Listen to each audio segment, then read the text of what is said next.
The cold bit through her thin dress like 1,000 tiny knives, each gust of wind a reminder that she didn't belong here anymore. Maybe she never had. Lenara pressed her back against the ancient oak at the forest's edge, her fingernails digging into the rough bark until she felt the sting of breaking skin. From where she crouched in the shadows, she could see everything. The grand hall blazed with golden light, its massive windows spilling warmth and laughter into the winter night.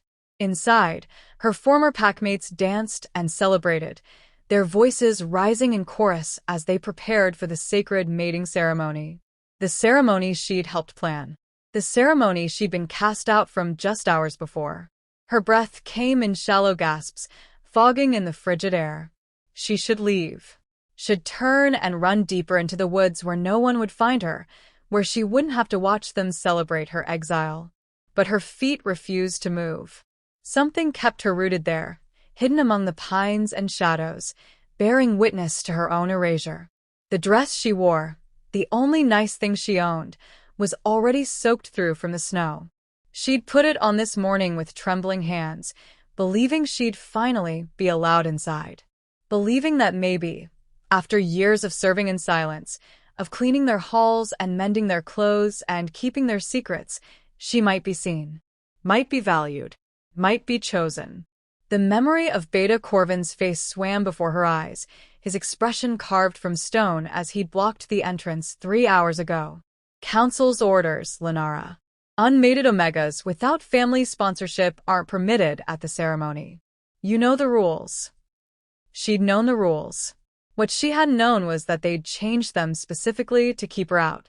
But I helped organize everything, she'd whispered, hating how small her voice sounded. Elder Marin asked me to arrange the floral garlands, and I stayed up 3 nights too. The garlands are appreciated. His tone had been so carefully neutral, so perfectly devoid of emotion that it hurt worse than if he'd shouted. But the Alpha's decree was clear. Only wolves of good standing. Only those with established lineage. Established lineage. The polite way of saying not you. Not the foundling who'd appeared on their borders 15 years ago, blood-soaked and silent, with no memory of where she'd come from. Not the girl whose wolf had never fully emerged, who existed in some strange in-between state that made the elders whisper and the pack mothers pull their children away. Not the wolf whose scent was wrong. Lenara wrapped her arms around herself, trying to contain the tremor that had nothing to do with the cold. She could still smell the ceremonial incense drifting from the hall, still hear the beginning notes of the mating song. Inside, unmated males and females would be lining up now, preparing for the ancient ritual where the moon goddess herself was said to guide true mates toward one another. She dreamed of this night since she was 14. Dreamed of feeling that pull, that undeniable recognition. Dreamed of someone looking at her the way the mated pairs looked at each other, like she was the answer to a question they'd been asking their whole lives. Instead, she was out here, locked out, forgotten. A branch snapped somewhere behind her and Lenara froze, every muscle tensing. The forest had been restless all evening, shadows moving at the corner of her vision, strange scents carried on the wind. She'd assumed it was just her paranoia, her fear making monsters out of moonlight. But that sound had been close. Too close. She held her breath, listening. The celebration continued inside the hall, oblivious. The trees around her creaked and swayed, but beneath that normal forest noise, she heard something else. Something that didn't belong. Footsteps. Slow. Deliberate. Circling. Her heart hammered against her ribs as she pressed harder against the tree, trying to make herself smaller, invisible. The dress, pale blue and far too bright for hiding, suddenly felt like a beacon. Every instinct screamed at her to run, but running meant revealing her position. Running meant making herself prey. The footsteps stopped. Silence stretched out, thick and suffocating. Lenara's wolf stirred beneath her skin for the first time in months, that strange partial presence that never quite manifested, never quite left. It pushed against her consciousness now, urgent and afraid, trying to warn her of something her human senses couldn't detect. Then she smelled it. Blood. fresh and metallic, carried on the northern wind. And beneath that, something else. Something that made her wolf recoil in instinctive terror. Not pack. Not rogue. Not anything natural. I can hear your heartbeat, little wolf. The voice came from everywhere and nowhere, silk-smooth and ancient. Lenara's blood turned to ice. She didn't recognize the speaker, but her body recognized the threat. This was a predator. This was death wearing a familiar shape. I can smell your fear. It's intoxicating. She had to move, had to run. But her legs wouldn't obey, locked in some primal freeze response that overrode everything else. Through the gaps in the trees, she could still see the celebration. So close. If she screamed, would they hear her? Would they care? Would they come? The memory of Corvin's indifferent face suggested they wouldn't. A shadow detached itself from the darkness between the pines, and Lenara caught a glimpse of something wrong. A figure that moved like a wolf, but smelled like corruption. Eyes that reflected red instead of gold. This wasn't pack business. This was something the elders whispered about in closed meetings, something from the old stories meant to scare children into obedience. This was a hollow. A wolf who'd given up their humanity for dark power, whose soul had been consumed from the inside out. And it was hunting her. Run, it whispered, and this time she could see it smile, too wide and full of too many teeth. Please run. It's so much more satisfying when they run. Lenara ran. She crashed through the underbrush, her dress tearing on thorns, her bare feet finding every sharp stone and frozen root. Behind her, she heard laughter, cruel and delighted, and the heavy sound of pursuit. It was playing with her. She knew it could catch her in seconds if it wanted to. Knew this chase was just entertainment. The hall blazed ahead of her, so close she could make out individual faces through the windows. She recognized Marin, laughing at something Alpha-Garrick said. Saw Corvin standing guard at the entrance, his attention focused inward on the ceremony. Saw her entire pack, warm and safe and completely unaware. She opened her mouth to scream for help. A hand closed around her throat from behind, lifting her off her feet. The scream died as her airway closed, her vision sparking with spots of darkness. The hollow had moved faster than possible, circling around to cut off her escape. It pulled her back against its chest, and the wrongness of its touch made her skin crawl. Shoo, it crooned in her ear. Don't spoil the surprise. I want to see their faces when they finally notice you're gone, when they finally realize what they threw away. Lenara clawed at its arm, but it was like fighting granite. Her wolf surged uselessly beneath her skin, trying and failing to emerge, trapped in that in-between state that had always marked her as defective. As other. What's wrong, little wolf? Can't shift. The hollow's breath was cold against her neck. I can fix that. I can make you powerful. I can make them all regret. Something changed. The air itself seemed to shift, pressure dropping like before a lightning strike. The hollow's grip loosened slightly, its attention snapping toward the hall with something that might have been fear. Lenara gasped for breath, still suspended in its grasp, but now it wasn't looking at her anymore. It was looking at the doors. Inside the grand hall, the music had stopped. Through her darkening vision, Lenara saw the crowd parting, murmurs of confusion rippling through the assembly. Someone important was moving through them, his presence causing the kind of disruption that only happened when true power entered a room. The Alpha King. She'd heard the rumors that he might attend this year's ceremony, though she'd never believed them. The Alpha King didn't involve himself in small pack politics. Didn't attend local mating rituals. He ruled from his northern stronghold, a figure more myth than man, spoken about in whispers and speculation.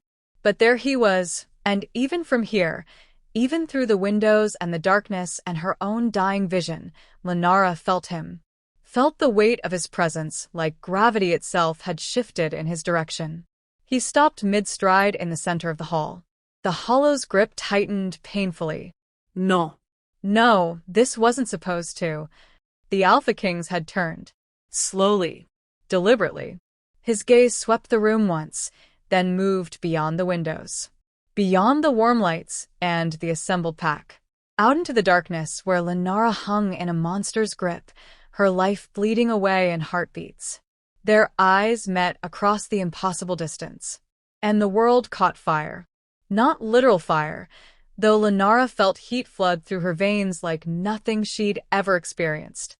This was something deeper, something that bypassed conscious thought and spoke directly to the marrow of her bones. Her wolf, that stunted half-presence that had never fully manifested, suddenly roared to life with a force that tore a scream from her throat.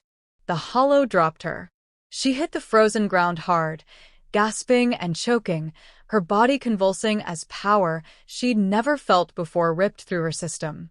Through streaming eyes, she saw the hollow backing away, its red eyes wide with something beyond fear. Terror. Recognition. Silver flame. It breathed. "You're the—" The doors of the hall exploded outward. Not opened. Not unlocked. Exploded, torn from their hinges by a force that sent splinters flying into the night. Lenara's former packmates screamed and scattered as a figure moved through the destruction with the inevitability of an avalanche. The Alpha King. Up close, he was nothing like the descriptions. They'd called him handsome, called him commanding, called him cold. They were all wrong.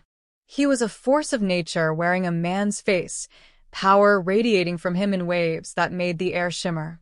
Tall and broad-shouldered, with dark hair that absorbed moonlight and eyes that burned gold, not reflected it, burned with it, like twin suns trapped in flesh. He didn't look at the hollow, didn't acknowledge the creature that had been seconds away from killing her. His entire focus was on Lenara, and the intensity of that attention should have terrified her, should have sent her scrambling backward into the safety of the trees. Instead, her wolf sang. It sang with recognition, with completion, with a joy so profound it brought tears streaming down her face. This was what she'd been waiting for. This was what her broken wolf had been searching for all these years, the missing piece that made the partial shifting and the wrongness and the isolation make sense. Mate. The word echoed through her entire being, truth written into every cell. This stranger, this king, this impossibility, was hers. And she was his. The Alpha King dropped to one knee beside her, and his expression cracked. Just for a moment, the controlled mask of power slipped and revealed something raw beneath. Wonder, relief, and a grief so deep it stole her breath all over again. "I heard you missing," he said, and his voice was rough, broken. "In the ceremony. I heard every heartbeat, every breath, every soul present. And yours," he reached out slowly, like she was something precious that might shatter. "Yours wasn't there. The only unmated wolf absent from your own pack's mating ceremony. So I followed the empty space where you should have been." His hand touched her face, and the contact sent sparks racing across her skin. The silver flame her wolf had always suppressed suddenly flickered at her fingertips, pale light that made the Alpha King's eyes widen. "Lenara," he breathed, and she realized she'd never told him her name. He just knew. The same way she suddenly knew his. Darius. Alpha King Darius, who'd lost his mate 5 years ago and had been slowly dying inside ever since. She could feel his pain like it was her own, the bond between them already forming, already weaving their souls together in ways that should have taken months. Behind him, she could see her pack emerging from the hall, confusion and shock written across every face. Beta Corvin stood at the front, his carefully neutral expression finally cracking into something like horror as he realized what he'd done. What they'd all done. They'd locked out the Alpha King's mate. The Hollow chose that moment to run. It was fast, faster than any normal wolf could track. But Darius didn't move like a normal wolf. He was on his feet, and moving before Lenara could blink, his form blurring as he intercepted the creature at the tree line. The fight, if it could be called that, lasted 3 seconds. There was a flash of golden light, a shriek that sent birds fleeing from the surrounding trees, and then silence. When Darius returned, There was blood on his hands and murder in his eyes. But it all softened when he looked at her. "Can you stand?" he asked gently, offering his hand. Lenara took it, and the world tilted sideways. Not from injury. The Hollow's attack had left bruises, but nothing serious. No, this was the bond, snapping into place with the force of destiny finally fulfilled. She could feel him now, feel his emotions like they were her own. The fierce protectiveness, the overwhelming relief at finding her, the rage at the pack that had cast her out. And beneath it all, a question, a fear, one that his carefully controlled expression couldn't quite hide. Would she accept this? Accept him? Or would she run from the intensity of a bond neither of them had chosen? Lenara looked up at this king, this stranger, this impossible answer to every lonely night she'd ever endured. She felt her wolf, finally, fully present, wrap around as like they'd been designed to fit together. Felt the silver flame that had always frightened her kind responding to the golden fire in his soul. And she smiled. It wasn't a big smile. Wasn't dramatic or theatrical. Just a small curve of her lips that said, "Yes, I choose this. I choose you." The relief that flooded through him, through their bond, was so intense it brought fresh tears to her eyes. Behind them, Alpha Garrick finally found his voice. "Your Majesty, we didn't know." She never showed the signs of. Silence. Darius didn't raise his voice, but the command in that single word dropped Garrick to his knees. The entire pack followed suit, instinct overriding pride, recognizing the dominance of a king truly worthy of the title. "You will remain silent until I decide whether your pack deserves to continue existing." The threat hung in the frozen air, absolute and terrifying.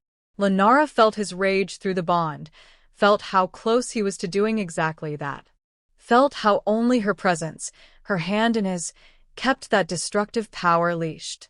"Darius," she whispered, testing his name on her tongue, and watched his eyes close at the sound. "They didn't know." "They cast you out," he said, each word sharp as a blade. "Left you alone in the cold while they celebrated inside. That Hollow could have killed you, and they would have never known, never cared." "They didn't know," she repeated, and realized she believed it. They hadn't known she was special. Hadn't known she carried silver flame in her veins, or that she was destined for something greater than serving in silence. They'd just seen a defective wolf, an omega with no family, no value, no place. They'd seen what she'd always believed herself to be. "They should have protected you anyway," Darius said fiercely. "Valued you anyway. That's what pack means." And maybe he was right. Maybe they should have. But standing here now, her hand in his, the silver flame finally burning free at her fingertips, Lenara couldn't find it in herself to care about their judgment anymore. They'd locked her out of the ceremony. But in doing so, they'd driven her straight into the arms of destiny. The Alpha King had sensed her absence in a room full of wolves and had abandoned everything to find her. Had crossed the distance between myth and reality to kneel at her side. Had looked at her, really looked at her, and seen not a defective omega but his mate, his equal, his completion. Let them whisper about established lineage now. "What happens next?" she asked, and her voice was stronger than it had been in years. Darius looked down at their joined hands, at the silver flame dancing around her fingers and the gold sparking from his. When he met her eyes again, his smile was fierce and bright, and full of dangerous promise. "Now." He pulled her closer, until she could feel the warmth radiating from him, until the cold that had seeped into her bones finally began to retreat. "Now we shatter their expectations. Challenge their politics. Expose every ugly secret they've been hiding." He touched her face again, and this time the contact sent warmth flooding through her entire body. The bond pulsed between them, strong and getting stronger with every passing moment. "Now," he continued, voice dropping to something intimate and devastating, "we show them exactly what they threw away." Behind them, the pack remained frozen in submission. Inside the hall, the celebration had died completely, replaced by whispers and fear. The mating ceremony, the sacred ritual that was supposed to bring the pack together, had been abandoned the moment their king walked out.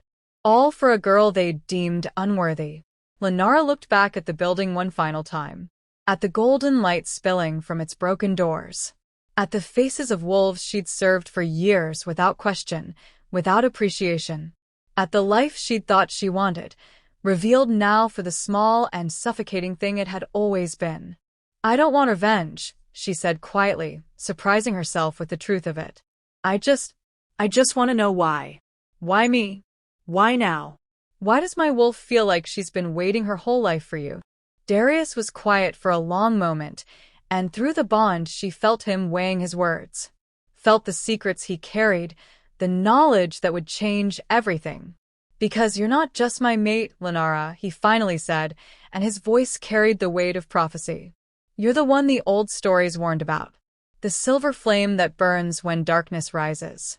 The wolf who belongs to no pack because she was never meant to serve one." He turned her to face him fully, his hands gentle on her shoulders despite the power thrumming through him. "You were meant to rule beside one." The words hung in the frozen air between them, impossible and true. Lenara felt her wolf howl in recognition, felt the silver flame surge in response. All those years of feeling broken, of never quite fitting, of being too much and not enough simultaneously, it all suddenly made terrible, perfect sense. She wasn't effective. She was something else entirely. "I don't understand," she whispered, but even as she said it, part of her did. The silver flame wasn't a curse or a sign of weakness. It was power. Ancient power that had been sleeping, waiting for the right moment to wake. Waiting for him. "You will," Darius promised. "But not here. Not in the shadow of wolves who tried to dim your light." He looked past her to the pack, his expression hardening back into something regal and remote. "We leave at dawn. Anyone who wishes to object can take it up with me personally." No one objected. No one even breathed too loudly. Satisfied, Darius turned his attention back to Lenara, and his expression softened again into something that made her heart stutter. "Until then, let me get you warm. Let me," he paused, vulnerability flickering across his features. "Let me take care of you the way they should have all along." It should have been too much. Too fast. She'd known him for all of 5 minutes, and he was asking her to trust him with everything. To leave behind the only life she'd ever known, limited and painful as it was. To step into a destiny she didn't understand with a mate she'd just met. But her wolf had no doubts. Her wolf knew him, recognized him, trusted him with a certainty that bypassed every rational thought.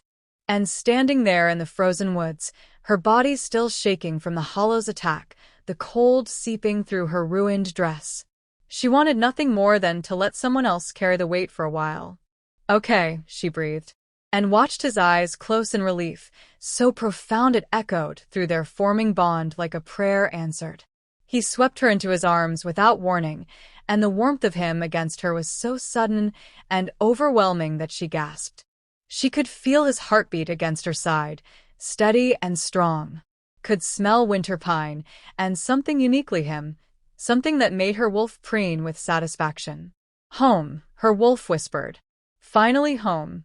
As Darius carried her past the assembled pack, past Corvin's stricken face, and Garrick's carefully blank expression, and Elder Marin's calculating eyes, Lenara felt something shift inside her.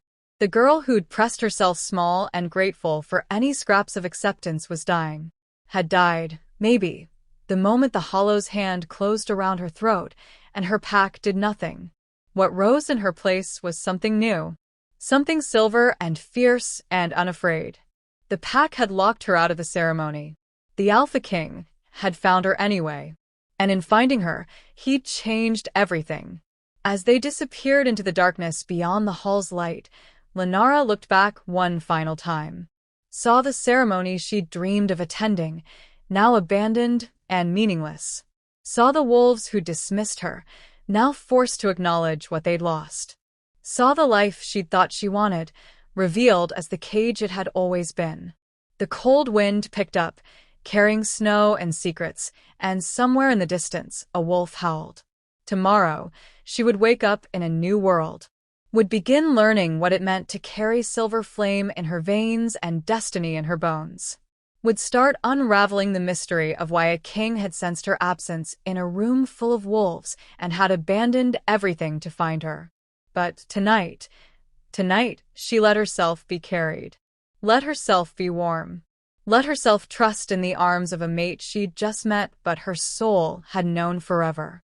Behind them, in the ruins of the broken ceremony, her former pack remained frozen in submission. None of them had any idea that in rejecting her, they'd rejected their only protection from what was coming. None of them knew that the silver flame burning at Lenara's fingertips was the only thing that could stop the darkness rising in the north. None of them understood that by locking her out, they'd sealed their own fate. But they would learn. They would all learn what it cost to dismiss a wolf destined for something greater. And when they did, Lenara would be standing beside a king, not behind him, not beneath him, but beside him as his equal, watching the prophecy unfold. The Alpha King had sensed the one wolf missing, and in finding her, he'd found the key to saving everything. Or destroying it. Only time would tell which. The vehicle that waited beyond the tree line wasn't what Lenara expected. She'd imagined something regal, something befitting a king, all polish and ceremony. Instead, a rugged black SUV sat idling in the shadows, its engine a low purr that seemed to vibrate through the frozen ground. Practical. Built for terrain, not appearances. It matched the man carrying her in a way that made her reconsider everything the rumors had claimed about him. Darius set her down gently beside the passenger door, but his hands lingered at her waist, steadying her. Or maybe steadying himself. Through the bond, still forming, still settling into place like bones knitting after a break, she felt his reluctance to let her go. Felt the fear beneath his controlled exterior that if he released her, she might disappear. Might prove to be another dream his grief-stricken mind had conjured. "You're shaking," he said quietly, and she couldn't tell if he meant from cold or shock or the sheer overwhelming intensity of everything that had happened in the last 10 minutes. "So are you," she replied, and watched surprise flicker across his features. He was. Just barely, but she could feel the fine tremor in his hands where they pressed against her sides. Could feel through their connection how much control it was taking him to remain calm, to not simply throw her in the vehicle and drive until they were 1,000 miles from this place and these wolves who'd hurt her. "I've been looking for you, for 5 years," he admitted, his voice rough. "Ever since Elena died, my wolf has been fractured. Incomplete. I thought that was just grief. Thought I'd spend the rest of my existence half alive, going through the motions." His thumb traced a small circle against her ribcage, the touch gentle despite the power humming beneath his skin. Then tonight, in that ceremony, surrounded by unmated wolves all desperate to be chosen, I felt nothing. Just the same emptiness I've carried since she passed. Lenara's breath caught. He'd had a mate before. Had loved and lost in a way that left scars deep enough to sense across the bond. Part of her wanted to pull away, to question whether what he felt for her was real or just his wolf's desperate attempt to fill a void left by someone else. But then his eyes met hers, and the intensity there burned away every doubt. "And then you weren't there," he continued. "I felt your absence like a missing tooth, like a word on the tip of my tongue I couldn't remember. Every other wolf was accounted for, their scents, their heartbeats, their presence. But there was one signature that should have been there and wasn't. One thread in the tapestry that had been deliberately cut out." He lifted his hand to her face, and she noticed for the first time that his fingers were still stained with the hollow's blood. He'd killed for her. Had torn apart a monster with his bare hands for daring to touch her, and he didn't seem to notice or care about the evidence marking his skin. "I followed the empty space," he said. "Followed what should have been there but wasn't. And I found you." His voice dropped to something raw and broken. "Lenara, when I saw that thing's hand around her throat, when I felt your terror through the bond that was already forming." He stopped, jaw clenching, and she felt the rage spike through him again. Felt how close he'd come to losing control entirely. how close he still was. "You saved me," she whispered, because it was true and because he needed to hear it. Needed to know that his presence had mattered, had changed everything. "I should have been faster." The self-recrimination in his tone was sharp enough to cut. "Should have sensed the danger before. You came." She reached up, hesitated, then laid her palm against his chest. His heart thundered beneath her touch, racing despite his outward calm. "No one else did. No one else even noticed. I was missing until you made them look."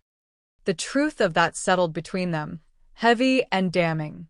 Her pack had been so wrapped up in their ceremony, so convinced of their righteousness in excluding her, that not one of them had registered her absence as wrong, as dangerous, as something that should have sent them running to find her. Only him. Only this stranger, who'd somehow known her heartbeat in a room full of wolves. Who'd recognized the empty space where she should have been and had considered it unacceptable. "They locked you out," Darius said, and it wasn't a question. "Your own pack barred you from the mating ceremony." Lenara nodded, not trusting her voice. Saying it out loud would make it too real, would force her to confront the full weight of that rejection. Why? The single word carried the weight of a king's demand. What reason could they possibly have for excluding you from? He stopped, eyes narrowing. "What did they tell you? What excuse did they use?" "Unmated omegas without family sponsorship weren't permitted." She recited Corvin's words from memory, each one a small knife. "Only wolves of good standing. Only those with established lineage." Established lineage, Darius repeated, and something dangerous crossed his expression. "They know something. They suspect what you are, and they kept you out because of it." "What I am?" Lenara's hand fell from his chest. "You keep saying that like I'm supposed to understand. Like there's some secret about me that everyone knows except. You don't know." He said it with dawning realization, his eyes searching her face. "You genuinely don't know what you are. What you carry." The silver flame chose that moment to flicker at her fingertips again, responding to her agitation. Lenara looked down at it, this power that had always frightened her, that she'd spent years trying to suppress. In the darkness, it cast strange shadows across their faces, making Darius look even more otherworldly than he already was. "I'm broken," she said quietly. "My wolf never fully emerged. I can't shift completely, I get stuck halfway, trapped between forms." The elders said it was a sign of weak bloodlines. That I probably came from rogues, or, "You're not broken."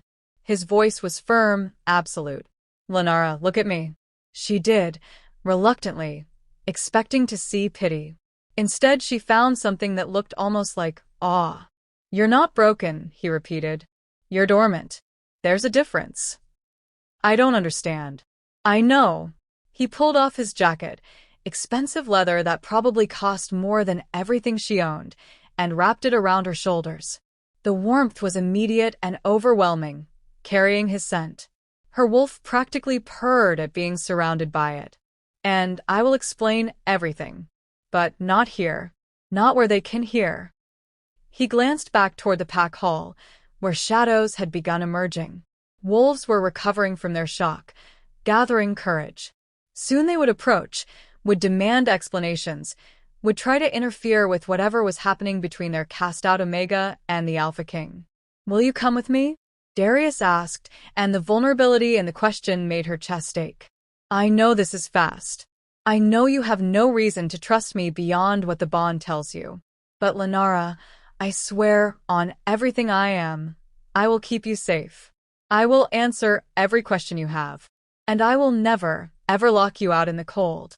The last part was said with such quiet fury that she knew he wasn't just talking about tonight. He was making a promise. A vow that went beyond words, sealed by the bond already weaving their souls together. She should be afraid. Should question his intensity, his certainty, the way he looked at her like she was something precious he'd thought lost forever. Should demand more answers before climbing into a vehicle with a man she'd just met, king or not. But her wolf had no doubts.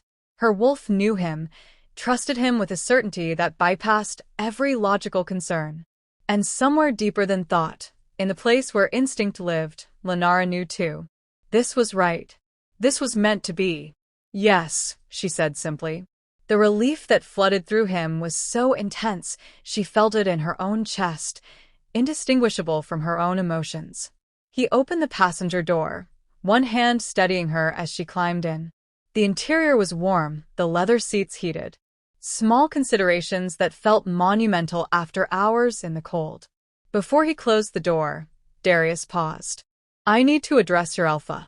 It won't take long, but I want you to hear what I say. Want you to understand that from this moment forward, you are under my protection. No one touches you. No one threatens you. No one dismisses you without answering to me personally. His eyes held hers, golden and intense. Does that frighten you? That level of possessiveness? Lenara considered the question honestly.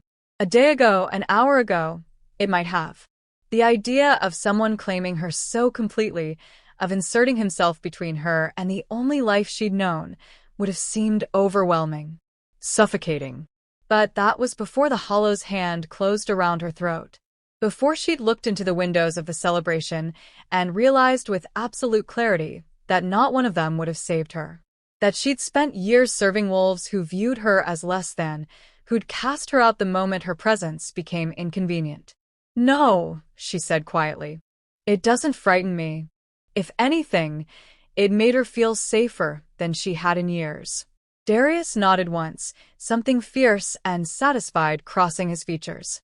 Then he closed her door gently and turned to face the approaching wolves. Through the windshield, Lenara watched him transform. The gentle mate who'd cradled her so carefully disappeared, replaced by something ancient and terrible. Power radiated from him in visible waves, pressing down on the assembled pack with the weight of absolute dominance. Wolves who'd been advancing stopped in their tracks, some dropping to their knees without conscious thought. Alpha Garrick approached first, head lowered in submission, but his eyes were calculating. Lenara had seen that expression before, usually right before he made a decision that benefited the pack standing at someone else's expense. Your Majesty, Garrick began, voice carefully respectful. We're honored by your presence, though the circumstances are unexpected. If we'd known you were coming, we would have prepared. You would have hidden her better, Darius interrupted, his tone conversational but laced with threat. Isn't that what you mean? If you'd known I was attending the ceremony, you would have made certain Lenara was somewhere I couldn't sense her absence. Garrick's jaw tightened. The council made a decision based on pack tradition. We couldn't have known she was significant too. Significant. Darius took a step forward, and Garrick stumbled back. You speak of my mate as if she's a political complication you've failed to account for. As if her value only exists in relation to me. That's not what I... What was her crime? The question cut through Garrick's deflection like a blade. What did she do to warrant exclusion from her own pack's most sacred ceremony? Silence stretched out, thick with tension. Garrick's eyes darted to the assembled wolves behind him, Corvin, Elder Marin, others whose faces Lenara had memorized over years of serving in silence. None of them met his gaze. None of them seemed willing to answer. She has no family, Marin finally said, her voice thin. No lineage we could trace. We couldn't verify her bloodline or... She's been with this pack for 15 years. Darius didn't raise his voice, but the words carried like thunder. 15 years, and you never integrated her? Never claimed her as pack? Never offered her the protection and belonging that should be every wolf's birthright? She couldn't shift properly, someone called from the back of the crowd.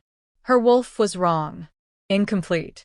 Her wolf was dormant, Darius corrected, and his eyes swept the assembly with barely contained fury, waiting for the right catalyst to awaken. But none of you cared enough to look deeper, did you? You saw a convenient servant, someone to clean and organize and labor without demanding acknowledgement. And the moment that came time to offer her the same opportunities you gave every other unmated wolf, you locked her out. The accusation hung in the frozen air, undeniable and damning. We didn't know, Corvin said quietly, and he had the grace to look ashamed. Your Majesty, we truly didn't know she was your mate. If you had, you would have treated her differently. That's the problem. Darius's voice had gone cold, each word precisely enunciated. Her value shouldn't depend on her connection to me. She should have been protected because she was Pack. She should have been welcomed to the ceremony because she was unmated and of age. She should have been cherished because she was one of yours. He let that sink in, let them see the full weight of their failure reflected in his eyes. But you didn't cherish her. You used her. And when the time came to offer her the same dignity you gave every other wolf, you cast her out into the darkness. His jaw clenched, where something was waiting to kill her. Gasps rippled through the crowd. They hadn't known about the hollow, hadn't realized how close they'd come to having blood on their hands. A hollow tracked her. Darius let each word land like a physical blow. Hunted her through your territory while you celebrated inside. It had its hand around her throat, was seconds from ending her, and not one of you noticed. Not one of you cared enough to realize she was missing until I abandoned your ceremony to find her. Lenara saw the impact of his words on their faces. Saw Corvin's expression crumble into something like grief. Saw Marin's hand press against her mouth. Saw even Garrick pale at the realization of what they'd almost done. Almost. But they hadn't actually hurt her themselves. Hadn't been the ones to wrap cold fingers around her throat. That distance would let them sleep at night, would allow them to reframe this as a tragic misunderstanding rather than the calculated cruelty it had been. She could see them already preparing their defenses, their justifications. Darius saw it too. You want to claim ignorance, he said quietly. Want to say you didn't know what she was, didn't understand the danger. But the truth is simpler and uglier than that. He looked back at Lenara through the windshield, and his expression softened just for a moment before hardening again. You didn't care. Whether she was my mate or a prophesied silver flame, or just a lonely Omega with no family, you didn't care enough to include her. To protect her. To see her. The words hit harder than any physical blow could have. Lenara felt them resonate through her chest, validating every lonely night she'd spent wondering why she wasn't enough. Why her service and loyalty and desperate attempts to belong never quite earned her a place at the table. It wasn't because she was defective. It was because they were cruel. I am officially severing Lenara from this pack, Darius announced, his voice carrying the weight of law. From this moment forward, she is under my direct protection as my mate and Luna Queen. Any wolf who wishes to contest this can challenge me here and now. No one moved. No one was stupid enough to challenge an alpha king, especially not one whose eyes were burning with barely controlled rage. Furthermore, Darius continued, I am placing this pack under formal investigation. The presence of a hollow in your territory suggests either gross negligence or something more sinister. Either way, you will answer for it. Garrick's head snapped up. Your Majesty, we had no knowledge of. Then you failed in your most basic duty as Alpha. Darius's tone left no room for argument. Hollows don't just appear. They're created through dark ritual and sustained by corrupt magic. One was hunting on your lands, targeting a vulnerable member of your pack, and you noticed nothing. He took a step closer, power radiating from him like heat.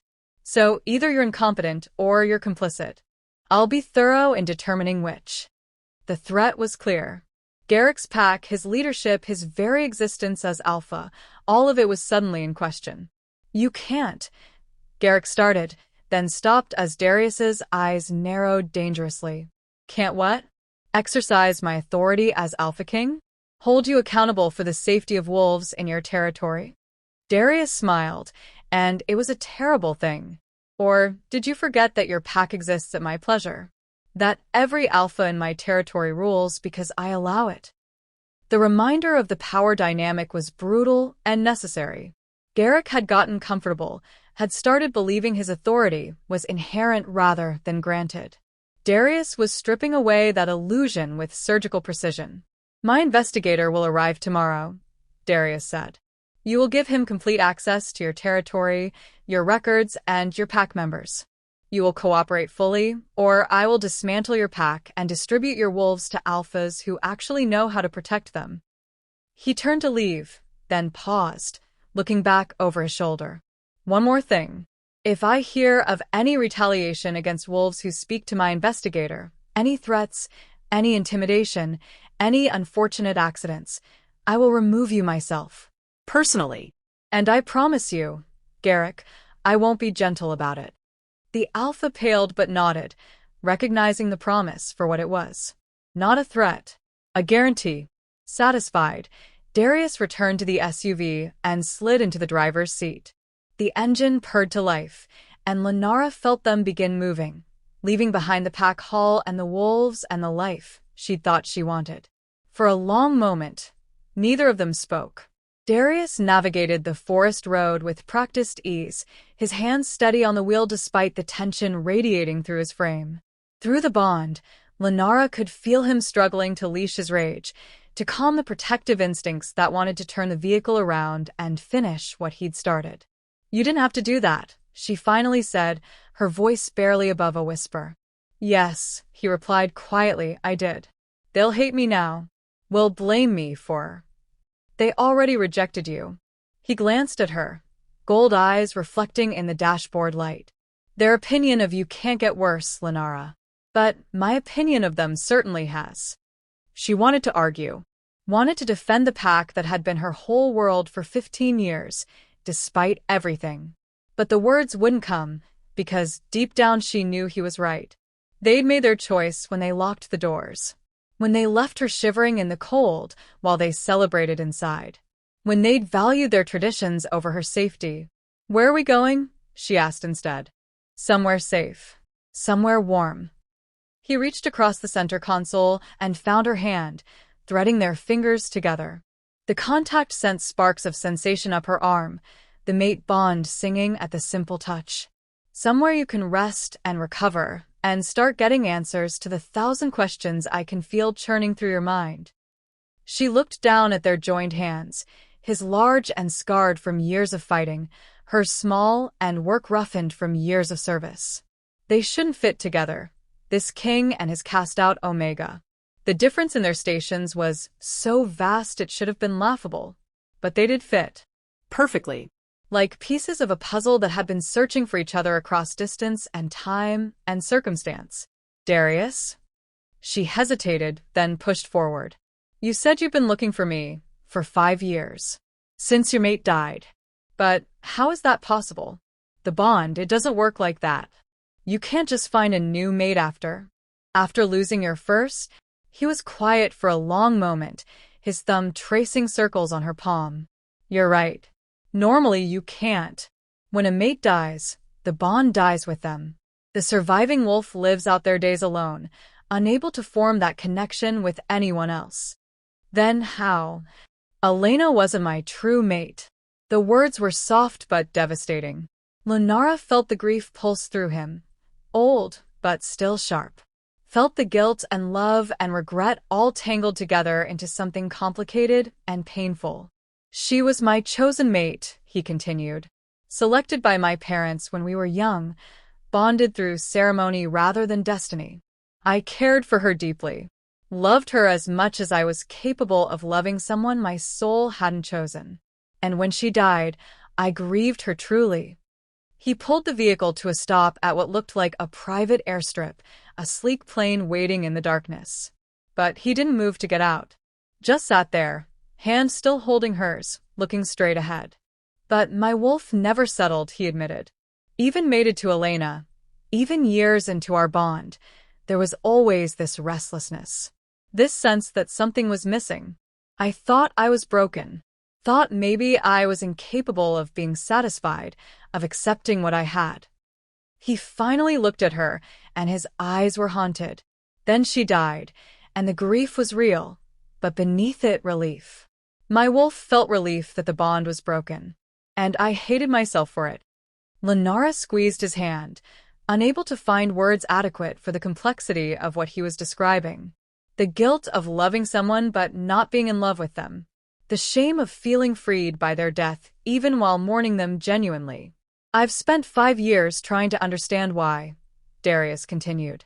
Why my wolf never fully accepted Elena. Why I felt incomplete even when bonded. And tonight, the moment I sensed your absence in that ceremony, he turned to her, and the intensity in his gaze stole her breath. Everything made sense. My wolf wasn't broken or ungrateful. He was just waiting.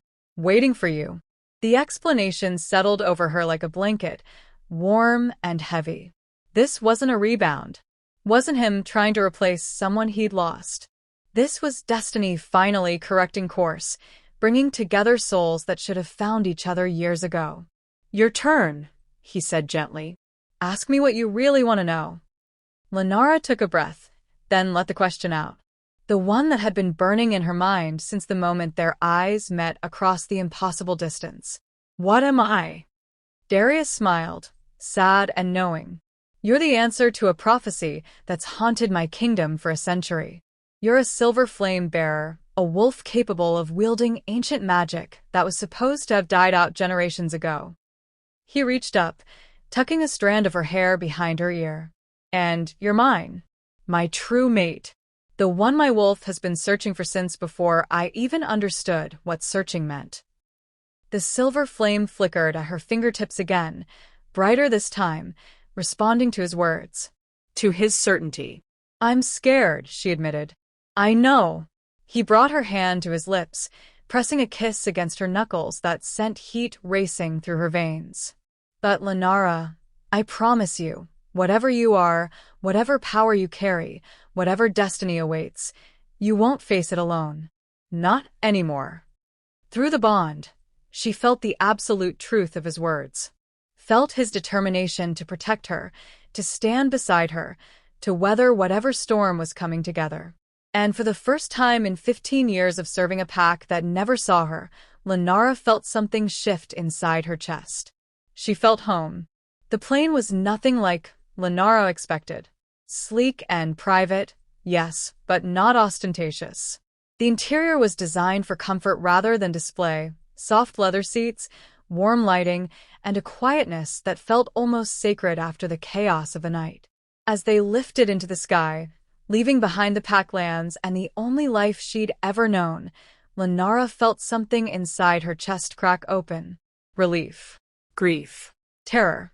All of it mixing together until she couldn't tell where one emotion ended and another began. Darius had settled her into one of the seats and wrapped a thick blanket around her shoulders before disappearing toward the front of the plane to speak with the pilot. She watched him through the gap in the seats, noting how his shoulders remained tense despite the distance they'd put between them and her former pack. How his hand kept drifting to his phone like he was resisting the urge to call in more threats, more consequences, more protection for her. Through the bond, still new, still settling, she could feel his wolf pacing. Agitated. Unsatisfied with merely rescuing her.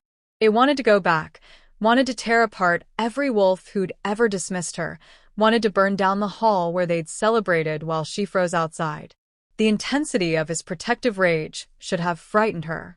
Instead, it made something warm unfurl in her chest. Someone cared. Someone saw her dismissal as unacceptable, her pain as worthy of fury. After years of being invisible, the sheer force of his attention was overwhelming. When he returned, he carried 2 mugs of something that smelled like chamomile and honey. He handed her one before settling into the seat across from her, close enough that their knees almost touched in the narrow space. You should drink, he said gently. It'll help with the shock. Lenara wrapped her hands around the warm ceramic, grateful for something to hold. Something to focus on besides the enormity of everything that had changed in the span of an hour. She took a sip, and the sweetness spread across her tongue, grounding her. Tell me about the night you arrived at their borders, Darius said quietly. 15 years ago. Tell me what you remember. The request was gentle, but she felt the weight behind it. Felt through their bond how desperately he wanted to understand her, to know every piece of her history, to collect the scattered fragments of her story and hold them carefully. Lenara stared into her mug, watching steam rise in delicate spirals. I don't remember much. Just pieces. fragments that don't quite fit together. Tell me the pieces, he encouraged, even if they don't make sense. She closed her eyes, reaching back through years of deliberately not thinking about that night. The pack had discouraged her questions early on, had made it clear that digging into her past was unwelcome, disruptive, that she should be grateful they'd taken her in rather than demanding to know where she'd come from. So she'd buried the memories, pushed them down deep where they couldn't cause trouble. But now, with Darius watching her with those patient golden eyes, the carefully constructed walls began to crumble. Blood, she whispered. I remember so much blood. Not mine. I wasn't injured. But it was everywhere. On my clothes, on my hands, soaked into my hair. Her fingers tightened around the mug. I was 7, maybe 8. Old enough to understand that something terrible had happened, but young enough that the details are blurry. What else? His voice was soft, encouraging without pushing. Fire. I remember fire burning so bright it hurt to look at. But it wasn't normal fire. She opened her eyes, met his gaze. It was silver, like the flame I carry now, except bigger. Consuming. I remember watching it spread, watching it devour. The memory hit her with sudden clarity, so vivid, she gasped. A building burning. Screams. The acrid smell of smoke, and something worse beneath it. Flesh. Burning flesh. Easy, Darius murmured, and suddenly he was kneeling in front of her, his hands covering hers on the mug. You're safe. Whatever you're remembering, it's in the past. You're here with me now. But the memories kept coming, 15 years of suppression breaking apart like a dam finally giving way. There were wolves, she continued, her voice shaking.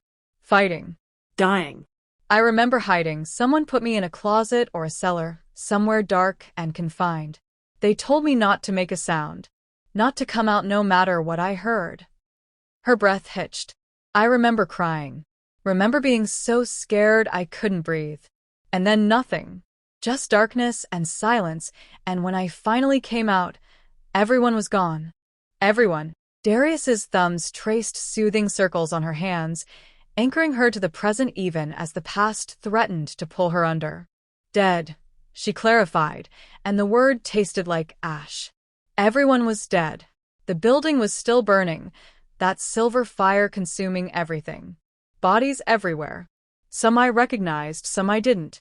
And I just walked through the blood and the smoke until I reached the forest. Kept walking until the pack scouts found me 3 days later. She'd been half dead herself by then. Dehydrated, delirious, her feet torn and bleeding from walking barefoot through the wilderness. The pack healers had saved her body, but her mind had already done its own damage control, burying the trauma so deep she could pretend it had happened to someone else. The elders questioned me, she continued, the words coming easier now. Asked me over and over what had happened, where I'd come from, who my family was. But I couldn't answer. Couldn't remember. Or maybe wouldn't. I'm not sure which. Eventually they gave up asking. Decided I was probably from a rogue pack that had been attacked. That I was lucky to be alive and should be grateful they'd taken me and despite my complications. Complications, Darius repeated, his jaw tight. You mean your wolf? Your inability to shift fully. Lenara nodded. It started a few years after they found me. All the other children my age began shifting, full transformations, perfect and complete. But when I tried, she set the mug aside with trembling hands. It was like my body couldn't decide what it wanted to be. I'd get stuck halfway. Part human, part wolf, but not enough of either. It hurt. God, it hurt so much. Like being torn apart from the inside. The memory of that pain was still vivid. She'd spent hours locked in those agonizing partial shifts, her bones breaking and reforming incorrectly, her skin stretching over a frame that couldn't settle into one shape or the other. The pack healers had tried everything, rituals, herbs, even bringing in specialists from other territories. Nothing worked. Eventually, they declared her defective. Broken. A wolf whose bloodline was too diluted or damaged to manifest properly. They stopped trying to help me shift after the first year, she said quietly. Decided it was too dangerous, that I might hurt myself permanently if I kept attempting it. So I learned to live as human. Learned to suppress my wolf completely rather than risk that halfway agony. Lenara. Darius's voice was tight with barely controlled fury. What you're describing isn't a defect. It's a defense mechanism. She looked at him, confused. What? Your wolf wasn't broken.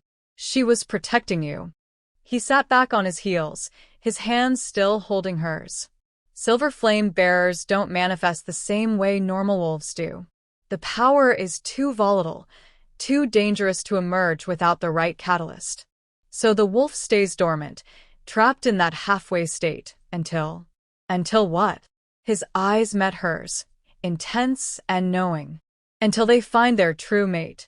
The one person whose presence is strong enough to anchor them through the transformation. The words hung between them, heavy with implication.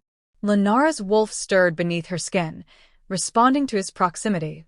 But it wasn't the painful, incomplete stirring she'd experienced as a child. This was different. This felt right, like a key finally sliding into a lock it was designed for. You think you're the catalyst, she said slowly. That's why you're so certain about what I am. I don't think. I know. Darius shifted to sit beside her instead of kneeling, close enough that their shoulders touched. The moment our eyes met, I felt your wolf wake up. Felt her recognize me the same way mine recognized you. And I'm betting that right now, for the first time in your life, when you reach for your wolf, she's actually there. Fully present instead of that fractured, painful half-presence. Lenara closed her eyes and did exactly that. Reached inward toward the place where her wolf lived, expecting the same muted, suppressed response she'd gotten for years. Instead, her wolf surged forward with such clarity it stole her breath. She was there, fully formed, fully present, silver and fierce and no longer trapped in that agonizing halfway state. Lenara could feel her fur, her claws, her teeth, not as distant possibilities, but as parts of herself she could access if she chose. The completeness of it made her eyes burn with tears. Oh, she breathed. Yeah, Darius said softly. Oh. They sat in silence for a long moment, Lenara adjusting to the sensation of finally being whole. Finally being able to sense her wolf as more than a painful, incomplete fragment. The fire, she finally said. The silver fire that killed everyone. Was that me? The question had been lurking at the edges of her consciousness since the memories started flooding back. The terrible possibility that she'd been the one to cause all that death and destruction. That the power flickering at her fingertips now had once consumed everything she'd loved. I don't know, Darius admitted, and she appreciated his honesty. Silver flame bearers manifest young. Usually around the age you were when it happened. And the power is immense. Difficult to control without training. It's possible you lost control during an attack, that you were trying to defend yourself, and killed everyone instead, she finished, her voice hollow. Or, he countered firmly, you defended yourself against an attack, and the people who died were the ones trying to hurt you. You remember hiding.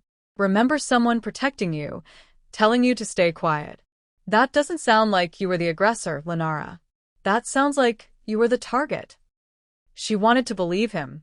Wanted to accept that version of events where she was victim rather than monster. But the blood on her hands that night, metaphorical or not, felt too real to dismiss. The hollow tonight, she said, changing subjects because she couldn't bear to dig deeper into that memory yet. You said they don't just appear. That they're created. Darius nodded, his expression darkening. Hollows are wolves who've undergone a specific ritual, one that strips away their humanity in exchange for dark power. It requires a willing participant and someone with knowledge of ancient, forbidden magic. He paused. And it requires a sacrifice. Usually another wolf. Someone vulnerable. The implication settled over her like a shroud. You think I was supposed to be the sacrifice? That they locked me out of the ceremony specifically, so I'd be vulnerable to. I think someone in your pack has been waiting for an opportunity, Darius said carefully. The timing is too convenient. The night of the mating ceremony, when everyone is distracted and emotional and consumed with their own hopes, that's when they strike. That's when they send a hollow after the one wolf they've deliberately isolated. Lenara's mind raced through the implications. Someone she'd served alongside for years. Someone she'd trusted, or at least believed was Pack. Someone who'd been planning to use her as a sacrifice for a dark ritual. Who? The word came out broken. Who would? That's what my investigator will determine. Darius's arm came around her shoulders, pulling her against his side. But Lenara, I need you to understand something. This isn't your fault. Whatever conspiracy exists in that pack, whatever they planned, you did nothing to deserve it. I was there that night, she whispered. 15 years ago, when everyone died. What if they knew? What if they figured out I was connected to that massacre and decided I was too dangerous to? Then they should have told you. His voice was firm, brooking no argument. Should have explained what you were, helped you learn to control your power, integrated you properly into the pack. Instead, they kept you ignorant and subservient, used your service without offering protection, and then cast you out the moment it was convenient. He tilted her chin up, forcing her to meet his eyes. That's not justice, Lenara. That's cruelty disguised as caution. She wanted to argue, wanted to defend the only family she'd known, despite everything. But the evidence was damning. 15 years of being kept at arm's length. 15 years of having her questions discouraged and her power suppressed. 15 years of serving without ever truly belonging. They'd known. Maybe not all of them, but someone had known what she was. Had recognized the silver flame, and had decided the best course of action was to keep her useful and ignorant.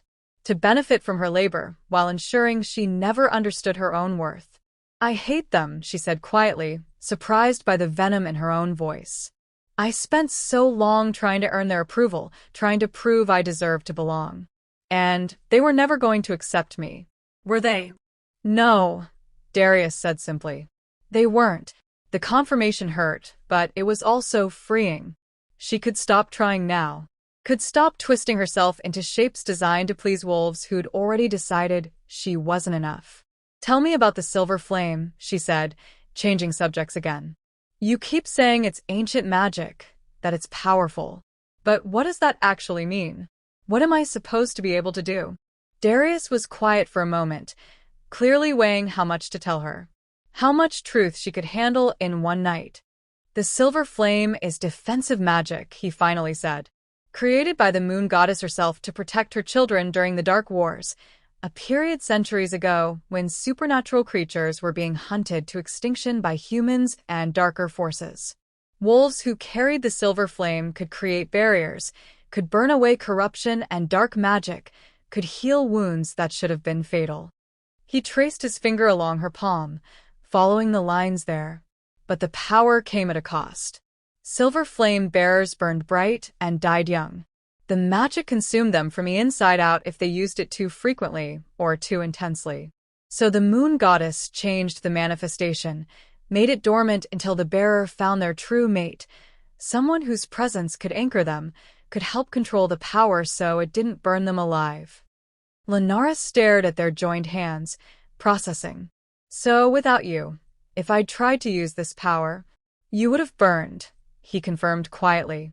Maybe not immediately, but eventually the flame would have consumed you.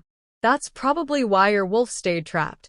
She was protecting you from accidentally accessing power that would kill you. The revelation was both terrifying and logical. Her wolf hadn't been defective. She'd been keeping Lenara alive the only way she knew how, by preventing access to magic that would have destroyed her without the right anchor. And now? Lenara asked. Now that I've found you, now you can learn to control it. To use it without it using you. Darius smiled, soft and encouraging. You won't be alone in this, Lenara. I'll help you. And there are others, silver flame bearers who've survived, who've learned to wield their power safely. You'll meet them. Learn from them. There are others? She hadn't expected that.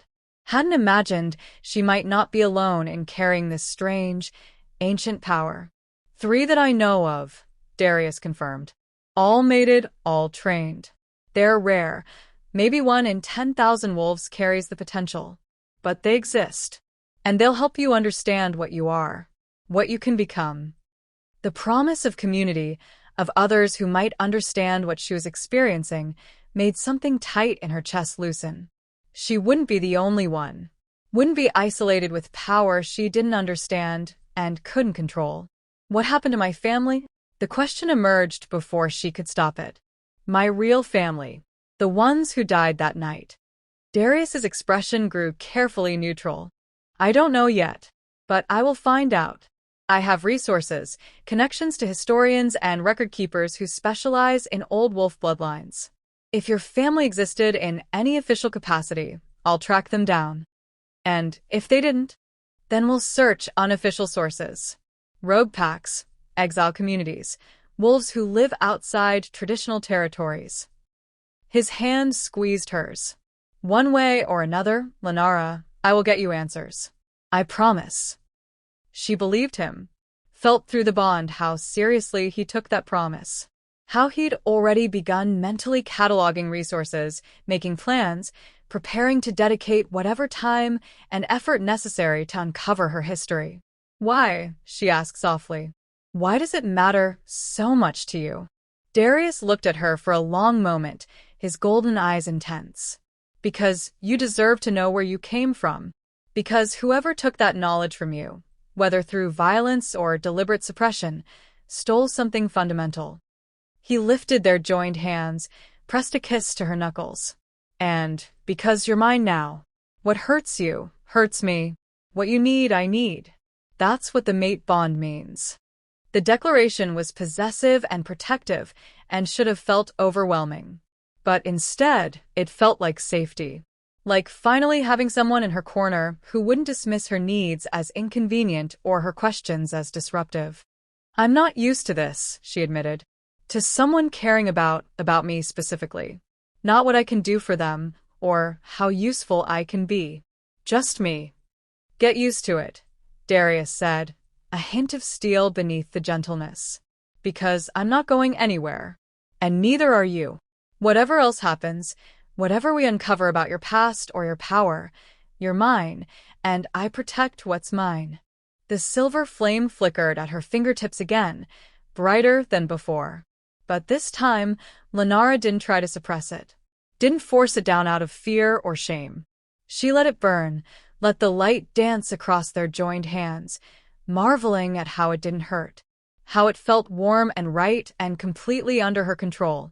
It's beautiful, Darius murmured, watching the flame with something like wonder. I've seen silver fire before, but never quite like this. Never so bright. Is that good or bad? Good, he assured her. The brighter the flame, the stronger the power. You're going to be formidable once you're trained. Formidable. The word settled over her strangely. For so long, she'd been small, invisible, forgettable.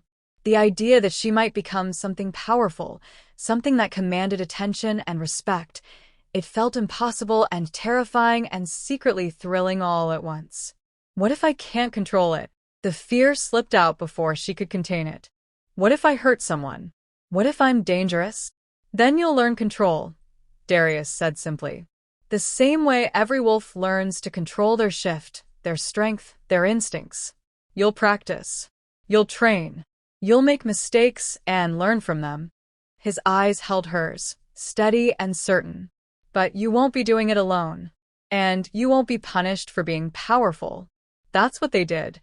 Made you afraid of your own strength. I won't. The promise wrapped around her like a blanket, warm and secure. She could be powerful here. Could learn and grow and make mistakes without being cast out for them. Could finally become whatever she was meant to be, without fear of rejection.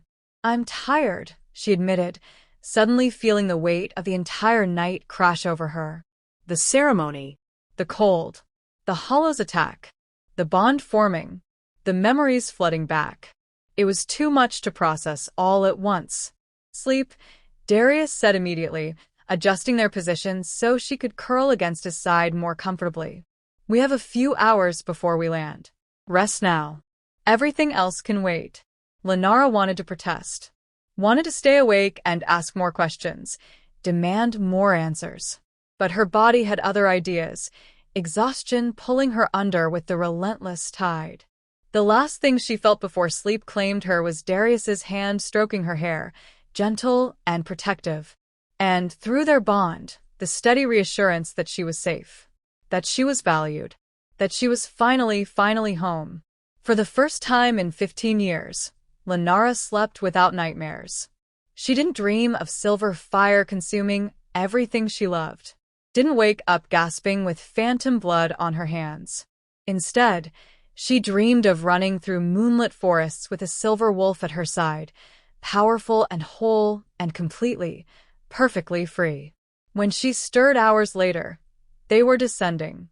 Through the window, she could see mountains and forests stretching endlessly, illuminated by early dawn light. Darius's territory. The northern kingdom where the Alpha King ruled, and where she would apparently be living now.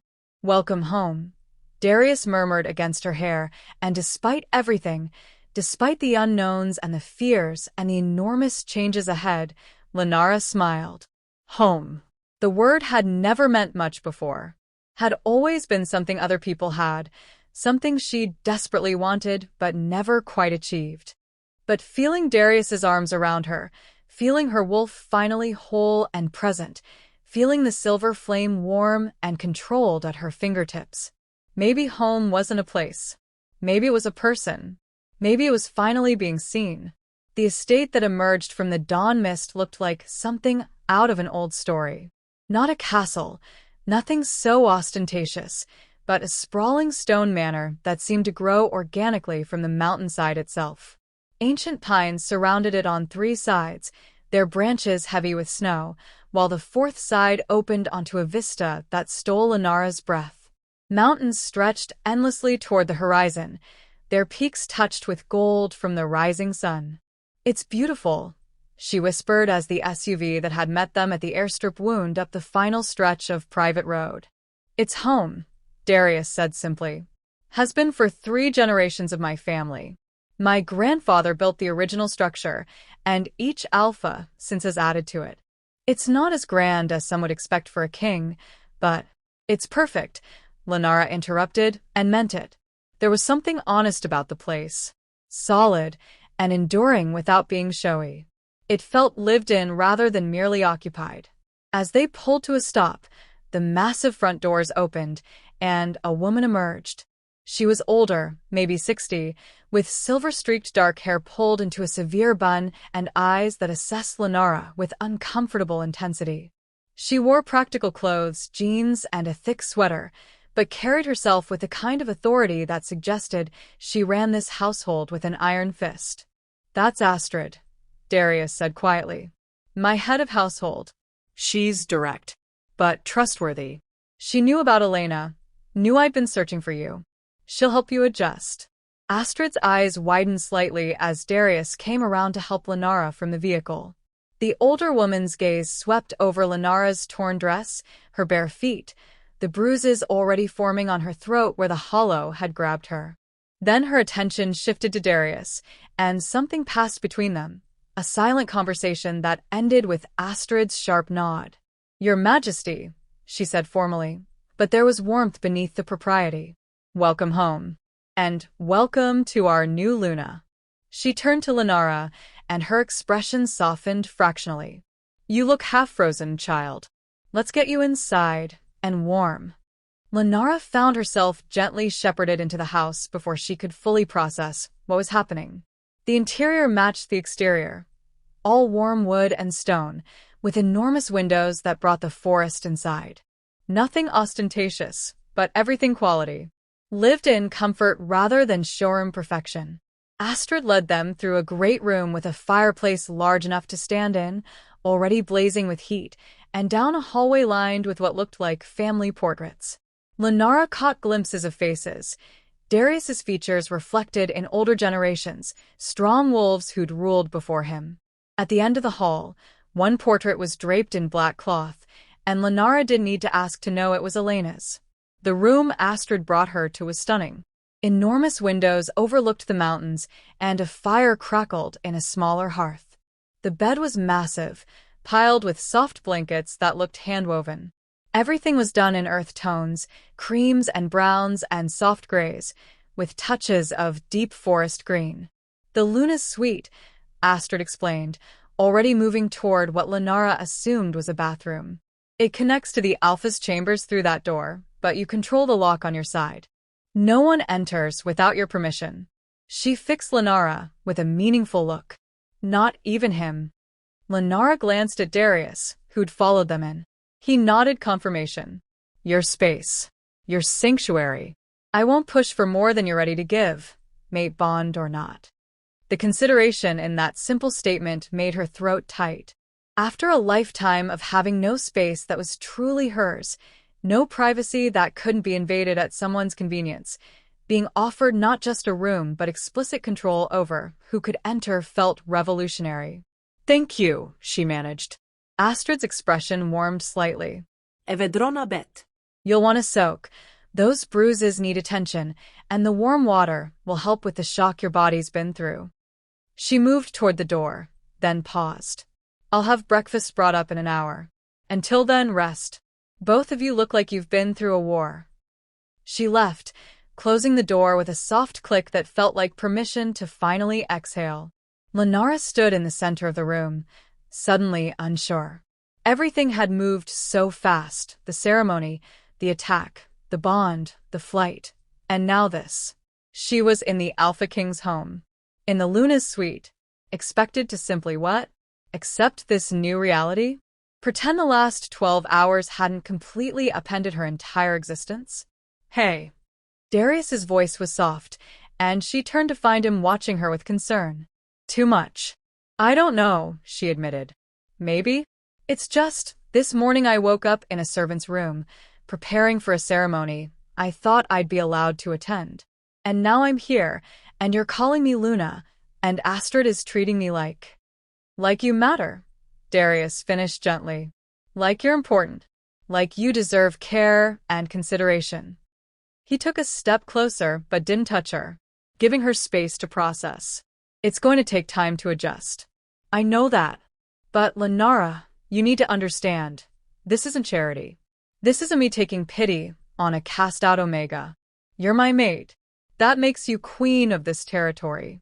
Every wolf who lives here is now under your protection and leadership just as much as mine." The weight of that settled over her, enormous and terrifying. "I don't know how to be a queen. I barely know how to be a wolf." "Then you'll learn," he said simply. "The same way you'll learn to control your silver flame. The same way you'll learn your own history. One step at a time with people who actually want you to succeed, helping you along the way." Lenara wanted to believe him, wanted to trust that she could somehow grow into this role, this destiny. But the doubt was enormous, fed by 15 years of being told, directly and indirectly, that she wasn't enough. "What if I fail?" The question came out small, vulnerable. "Then you'll try again," Darius said, and there was no judgment in his tone. No disappointment at her uncertainty. "Lenara, I'm not expecting perfection. I'm not even expecting competence right away. I'm just asking you to try. To stay. To give us a chance." She looked at him, this powerful king who'd abandoned a ceremony to find her, who'd killed for her, who'd threatened an entire pack on her behalf, who looked at her now not with expectation or demand, but with something that looked almost like hope. "Okay," she whispered. "I'll try." The relief that flooded through him was palpable even without the bond. He closed his eyes briefly, like she'd just granted him something precious. "Thank you. You should rest too," she said, noting the exhaustion in the lines around his eyes. "You haven't slept. I will. Once I know you're settled." He gestured toward the bathroom. "Go. Soak. "Let Astrid fuss over you. She's been waiting 3 years to have someone to take care of again. She missed having a Luna." Lenara nodded and moved toward the bathroom, then paused. "Darius, will you still be here when I come out? Or I'll be right next door, he assured her. And if you need me, just call. The bond works both ways. I'll feel it if you're distressed. That should have felt invasive, the idea that he could sense her emotions. But instead, it felt comforting. She wouldn't be alone with her fears. Wouldn't have to carry them in silence the way she'd learned to do in her old pack. The bathroom was as impressive as the bedroom. All natural stone and warm wood, with a tub large enough to swim in already filled with steaming water. Lenara stripped off her ruined dress, not bothering to mourn it. That dress represented a girl who'd believed she might be chosen, might be valued. That girl was gone now, replaced by someone else. Someone she was still figuring out. She sank into the water with a groan of relief. Heat enveloped her, seeping into muscles she hadn't realized were locked tight. The bruises on her throat throbbed, and she touched them gingerly, feeling the shape the hollow's fingers had left. Evidence of how close she'd come to dying. How close her story had come to ending before she'd even understood what it was about. The silver flame flickered beneath her skin, responding to her agitation. But this time, instead of forcing it down, Lenara let it surface. Let it dance across her fingertips just above the waterline, fascinated by how the light reflected and refracted. Beautiful and deadly. Just like Darius had said. She stayed in the bath until the water began cooling, then wrapped herself in the softest robe she'd ever touched and padded back into the bedroom.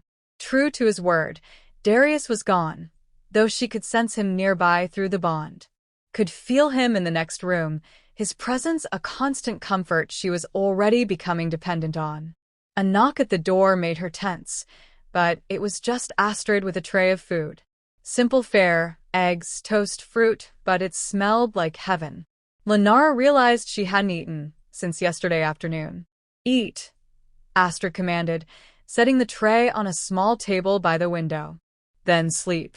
His Majesty has already given orders that you're not to be disturbed until you wake naturally.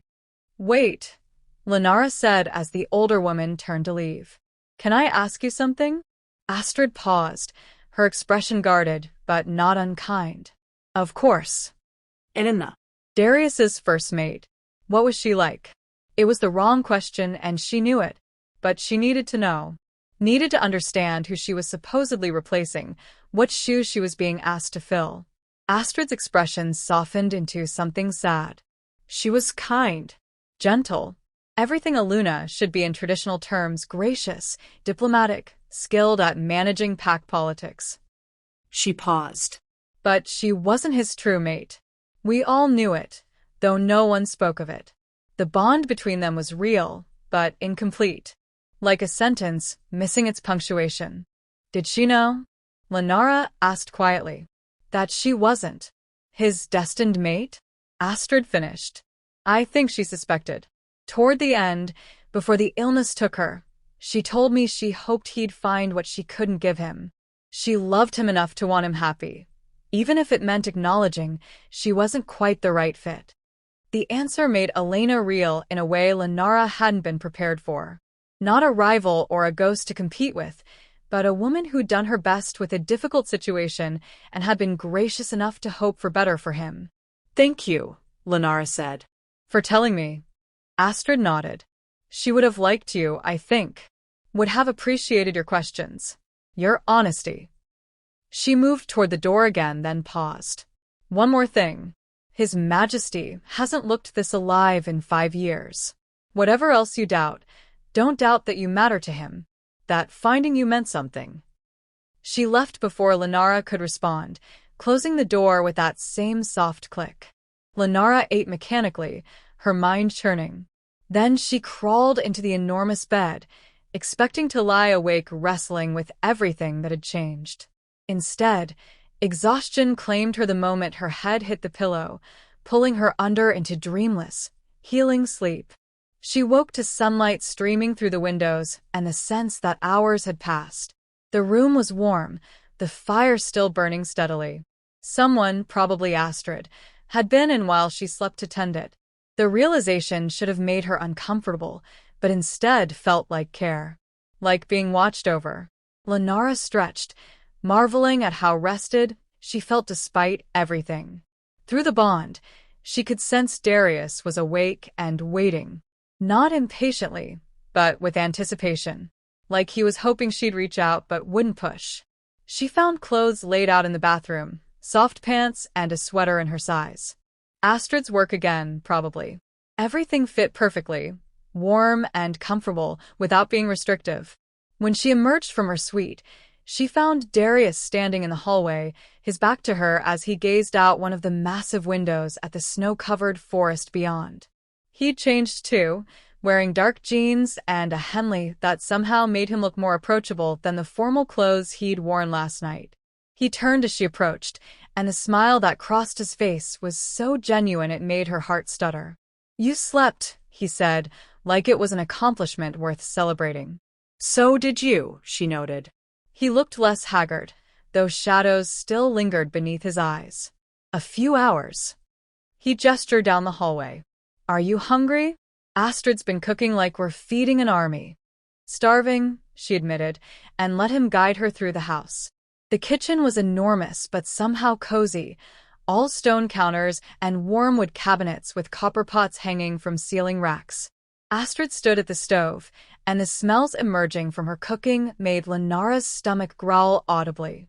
"Good, you're both up," Astrid said without turning. "Seat. "Food will be ready in 5 minutes." They sat at a large wooden table that looked handmade, worn smooth by generations of use. Darius poured her coffee, without asking if she wanted it, somehow knowing she took it black with sugar. Small details transmitted through the bond, probably. Small intimacies that should have felt invasive, but instead felt like being known. "We need to talk about what comes next," Darius said gently as Astrid began plating food. "There are things you need to understand. Places you need to see." Lenara took a sip of coffee, the warmth grounding her. "What kind of places?" "Sacred places." He accepted his own plate with a nod of thanks to Astrid. "Places connected to the silver flame and the wolves who've carried it. There's a shrine about an hour's hike from here, ancient, older than my family's claim to these lands. I want to take you there." "Why?" "Because the prophecy is carved there," he said quietly. "The one that predicted your coming. And because you deserve to see it, to understand what you represent."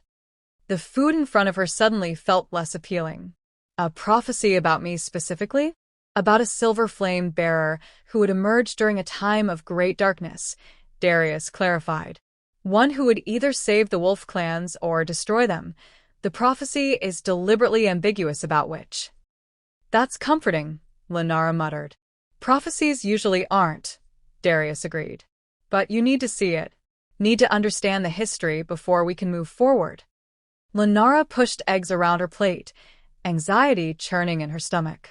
"And if I don't want to be part of some ancient prophecy? If I just want to learn to control my power and live quietly?"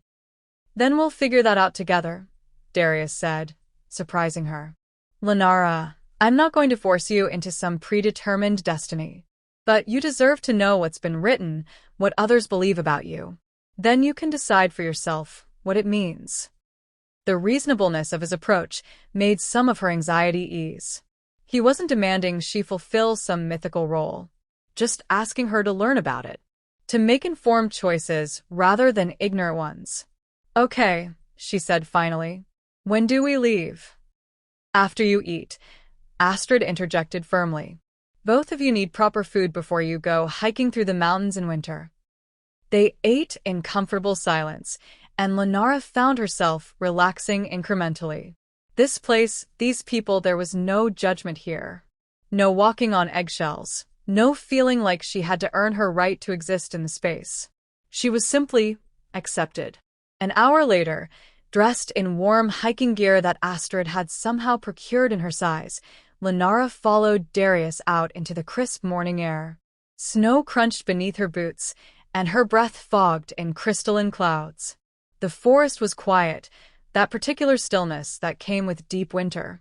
They walked in silence, and Lenara used the time to adjust to her wolf's new presence. She was there constantly now, alert and curious, no longer that painful half-presence. When Lenara tentatively reached for her, testing, The wolf responded with warmth and encouragement, like she was excited to finally be fully conscious, fully partnered. Can you shift now? She wondered to herself. Could I actually complete the transformation? The wolf's response was immediate and confident. Yes. When you're ready. When you trust yourself enough to let go.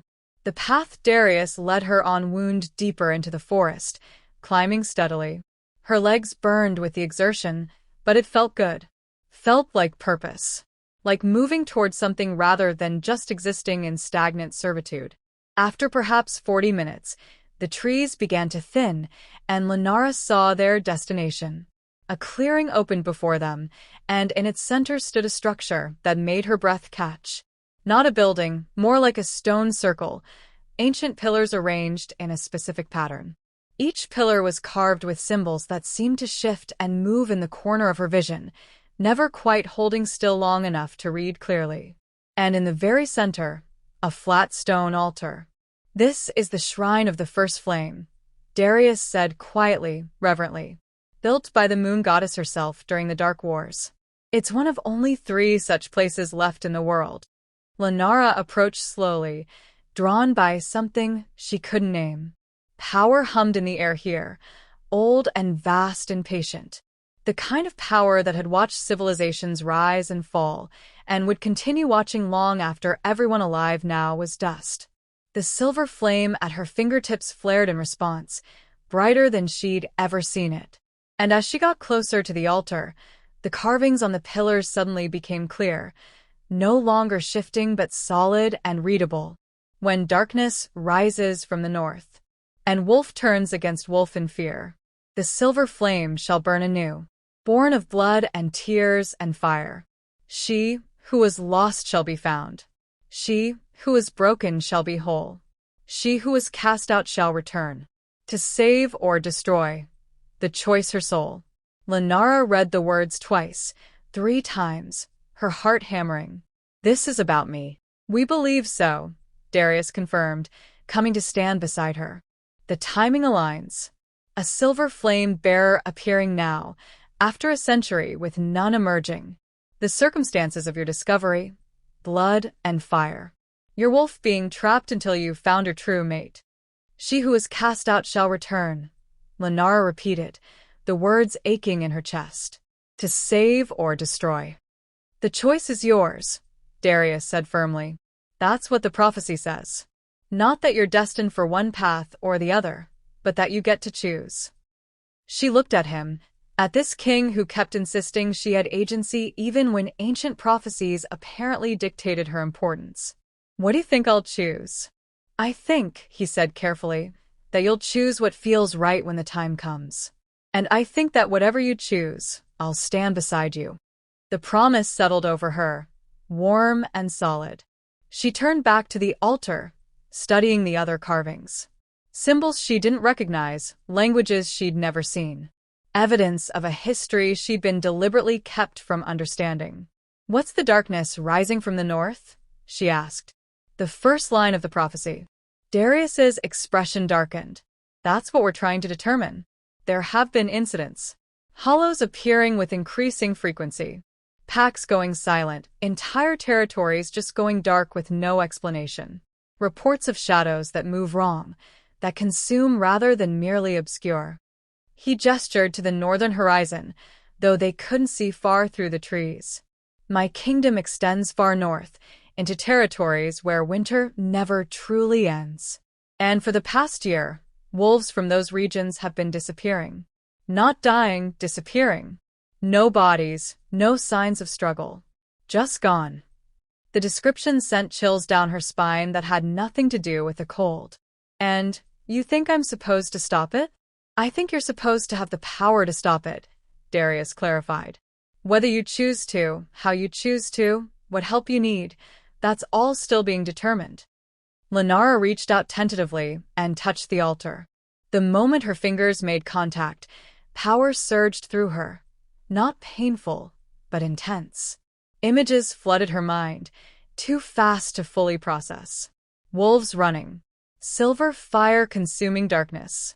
A figure standing alone against a tide of shadows. And beneath it all, a voice. Ancient. Female. Achingly familiar despite her never having heard it before. Child of flame and sorrow. You have been sleeping. Now you must wake. Now you must choose. The voice, the moon goddess. It had to be faded, and Lenara stumbled back from the altar, gasping. Darius caught her immediately, studying her. What did you see? He demanded, concerned and curious. I don't know, Lenara admitted, her heart racing. Images. Fire and shadow. And a voice telling me it's time to wake up. Time to choose. The goddess, Darius confirmed, awe in his tone. She speaks directly to silver flame bearers. You're the first in a century to receive her attention. The weight of that settled over Lenara, enormous and terrifying. The moon goddess herself had just spoken to her, had called her child of flame and sorrow, had told her to wake up, like she'd been sleeping her whole life.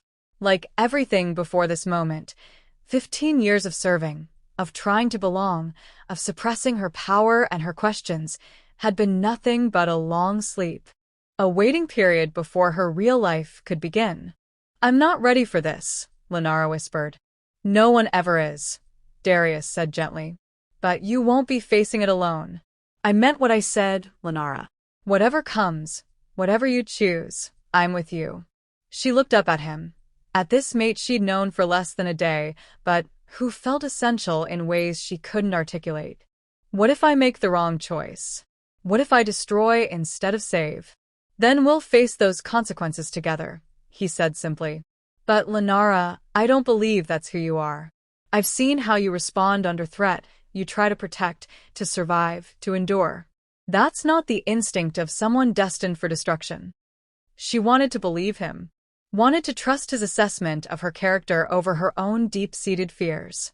But the memories of that night 15 years ago lingered, the silver fire consuming everything, bodies everywhere, blood on her hands. What if her instinct to protect was what had caused all that death? What if trying to save people was what made her dangerous? Come on, Darius said, sensing her spiraling through the bond. Let's head back. You've had enough revelations for one day. They walked back in silence, but this time Lenara's mind churned with everything she'd learned. The prophecy, the moon goddess's voice, the darkness rising in the north, the choice she'd apparently have to make. As the estate came back into view, warm and solid against the winter landscape, Lenara made a decision. She didn't understand her power yet. Didn't know her history or her destiny or what the prophecy truly meant. But she knew one thing with absolute certainty.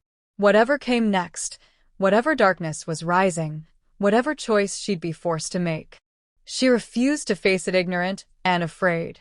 If she was going to be some prophesied silver flame bearer, if she was going to either save or destroy the wolf clans, then she was damn well going to do it with her eyes open.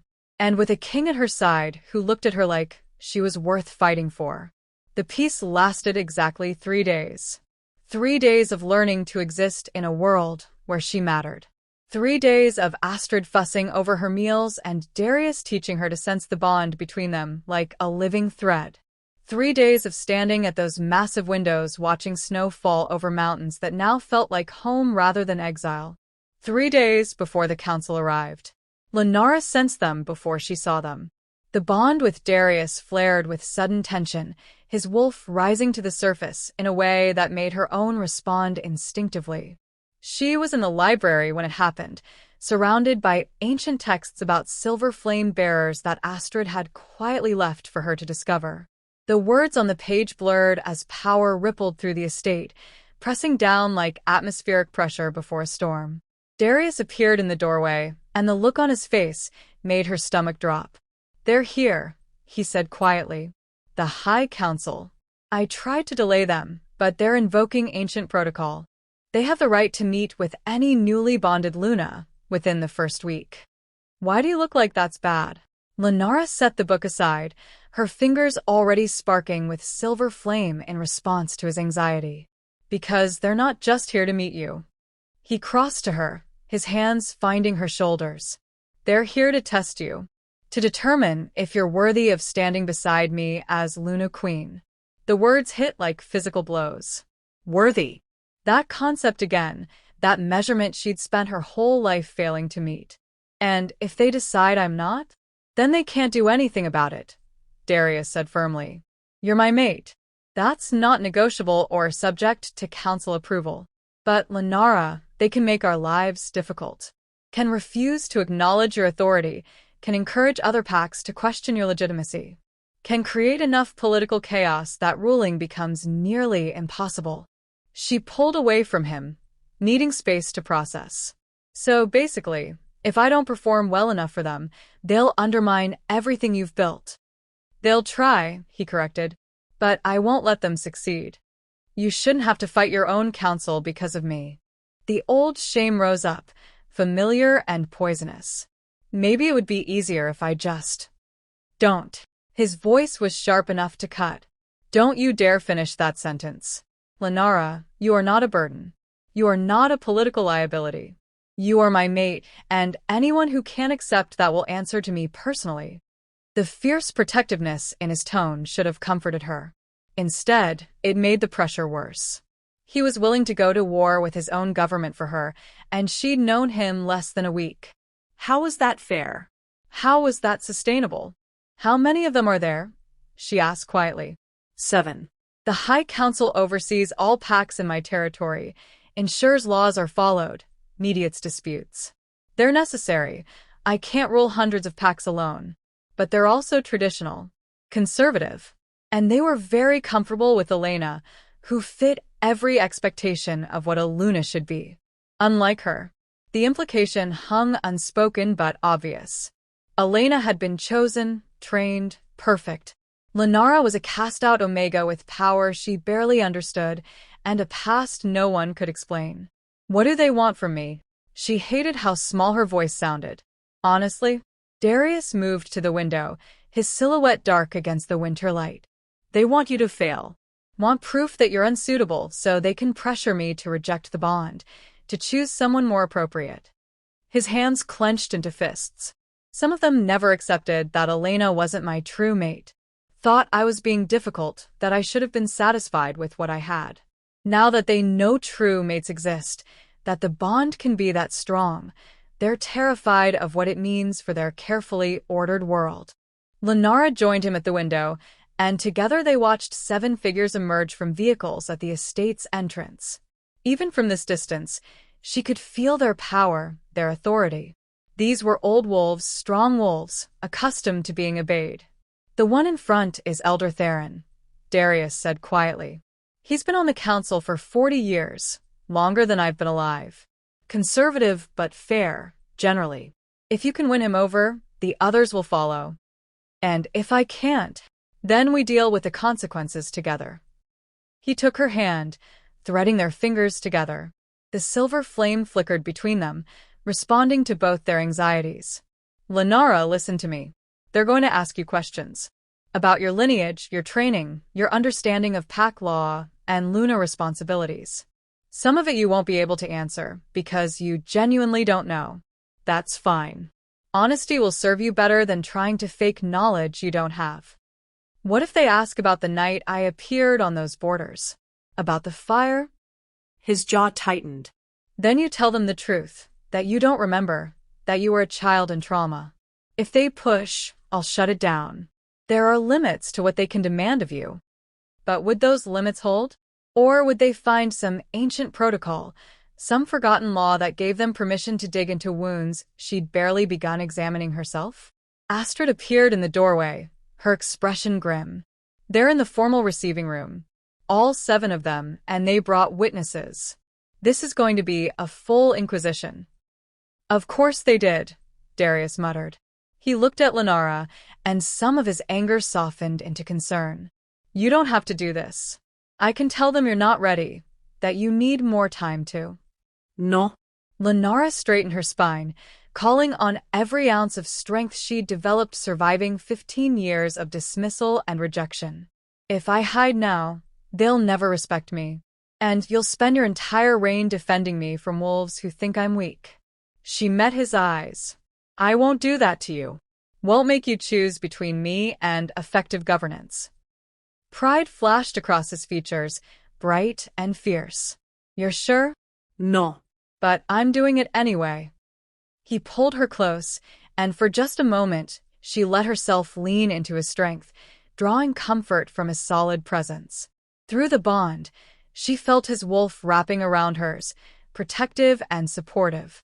Whatever happened in that receiving room, she wouldn't face it alone. They walked through the halls together, and Lenara noticed how the estate itself seemed to tense. Staff members who'd been friendly and warm over the past 3 days now kept their distance, their expressions carefully neutral. They'd heard the council had arrived. Were probably wondering if the new Luna would survive her first official test. The formal receiving room was exactly as imposing as it sounded. High ceilings, dark wood paneling, portraits of previous Alpha Kings staring down with stern expressions. And in the center, seated in an arc of chairs that felt deliberately positioned to intimidate, the High Council waited. 7 wolves, all older than Darius, all radiating the kind of authority that came from decades of wielding power. Their eyes tracked Lenara as she entered, assessing, judging, finding her wanting before she'd even opened her mouth. Elder Theron sat in the center, a wolf whose silver hair and lined face spoke of age, but whose eyes burned with sharp intelligence. To his right sat a woman whose nameplate identified her as Elder Marin.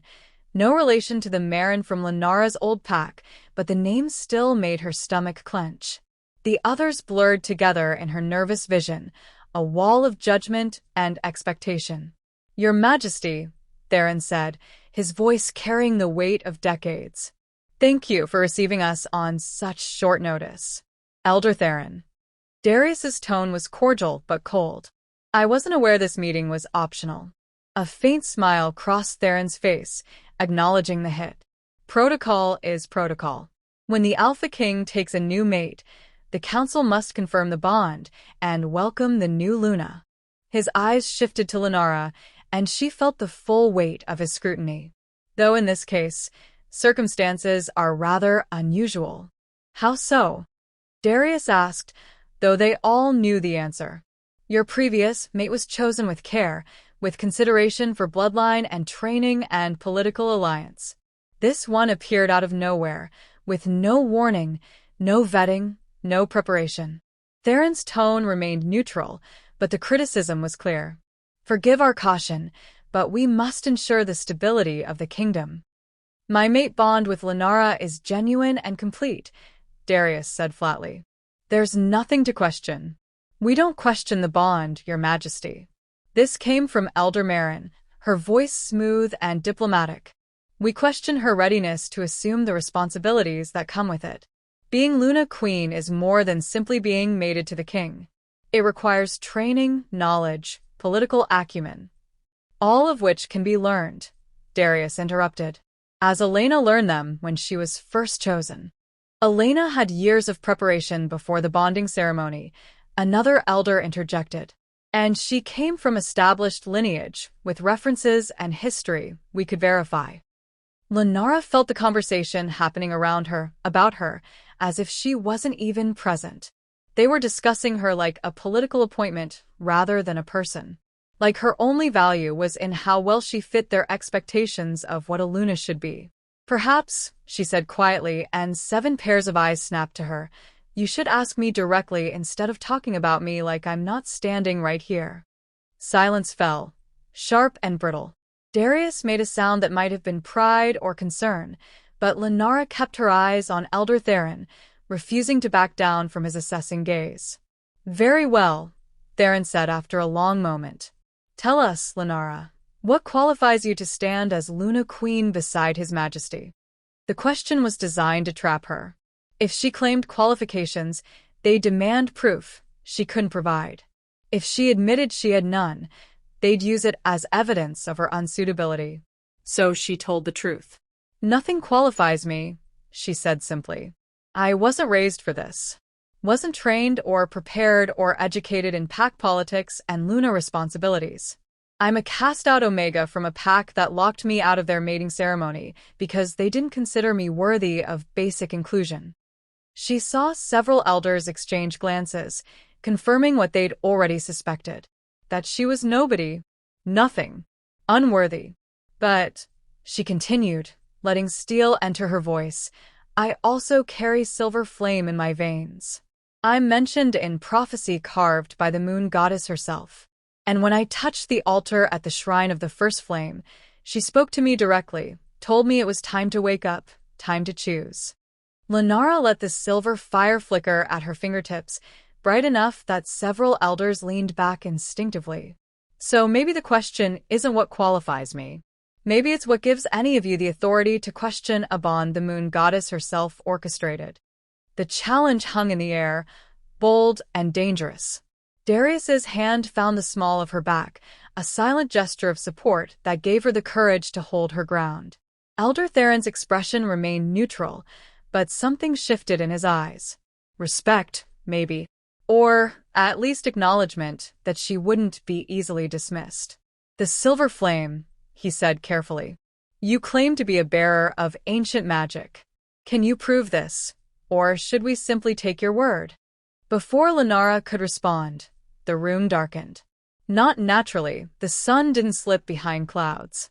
This was wrongness, corruption seeping in like oil spreading across water. The temperature dropped so fast Lenara could see her breath, and every wolf in the room tensed as power that tasted rotten pressed against the walls. What is that? Elder Marin demanded, rising from her chair. Darius was already moving, positioning himself between Lenara and the massive windows. Through the glass, shapes moved in the forest beyond, too many to count, approaching with purpose. Not wolves. Not anything natural. Hollows. An entire pack of them. They're targeting the estate, Darius said, his voice tight with controlled fury.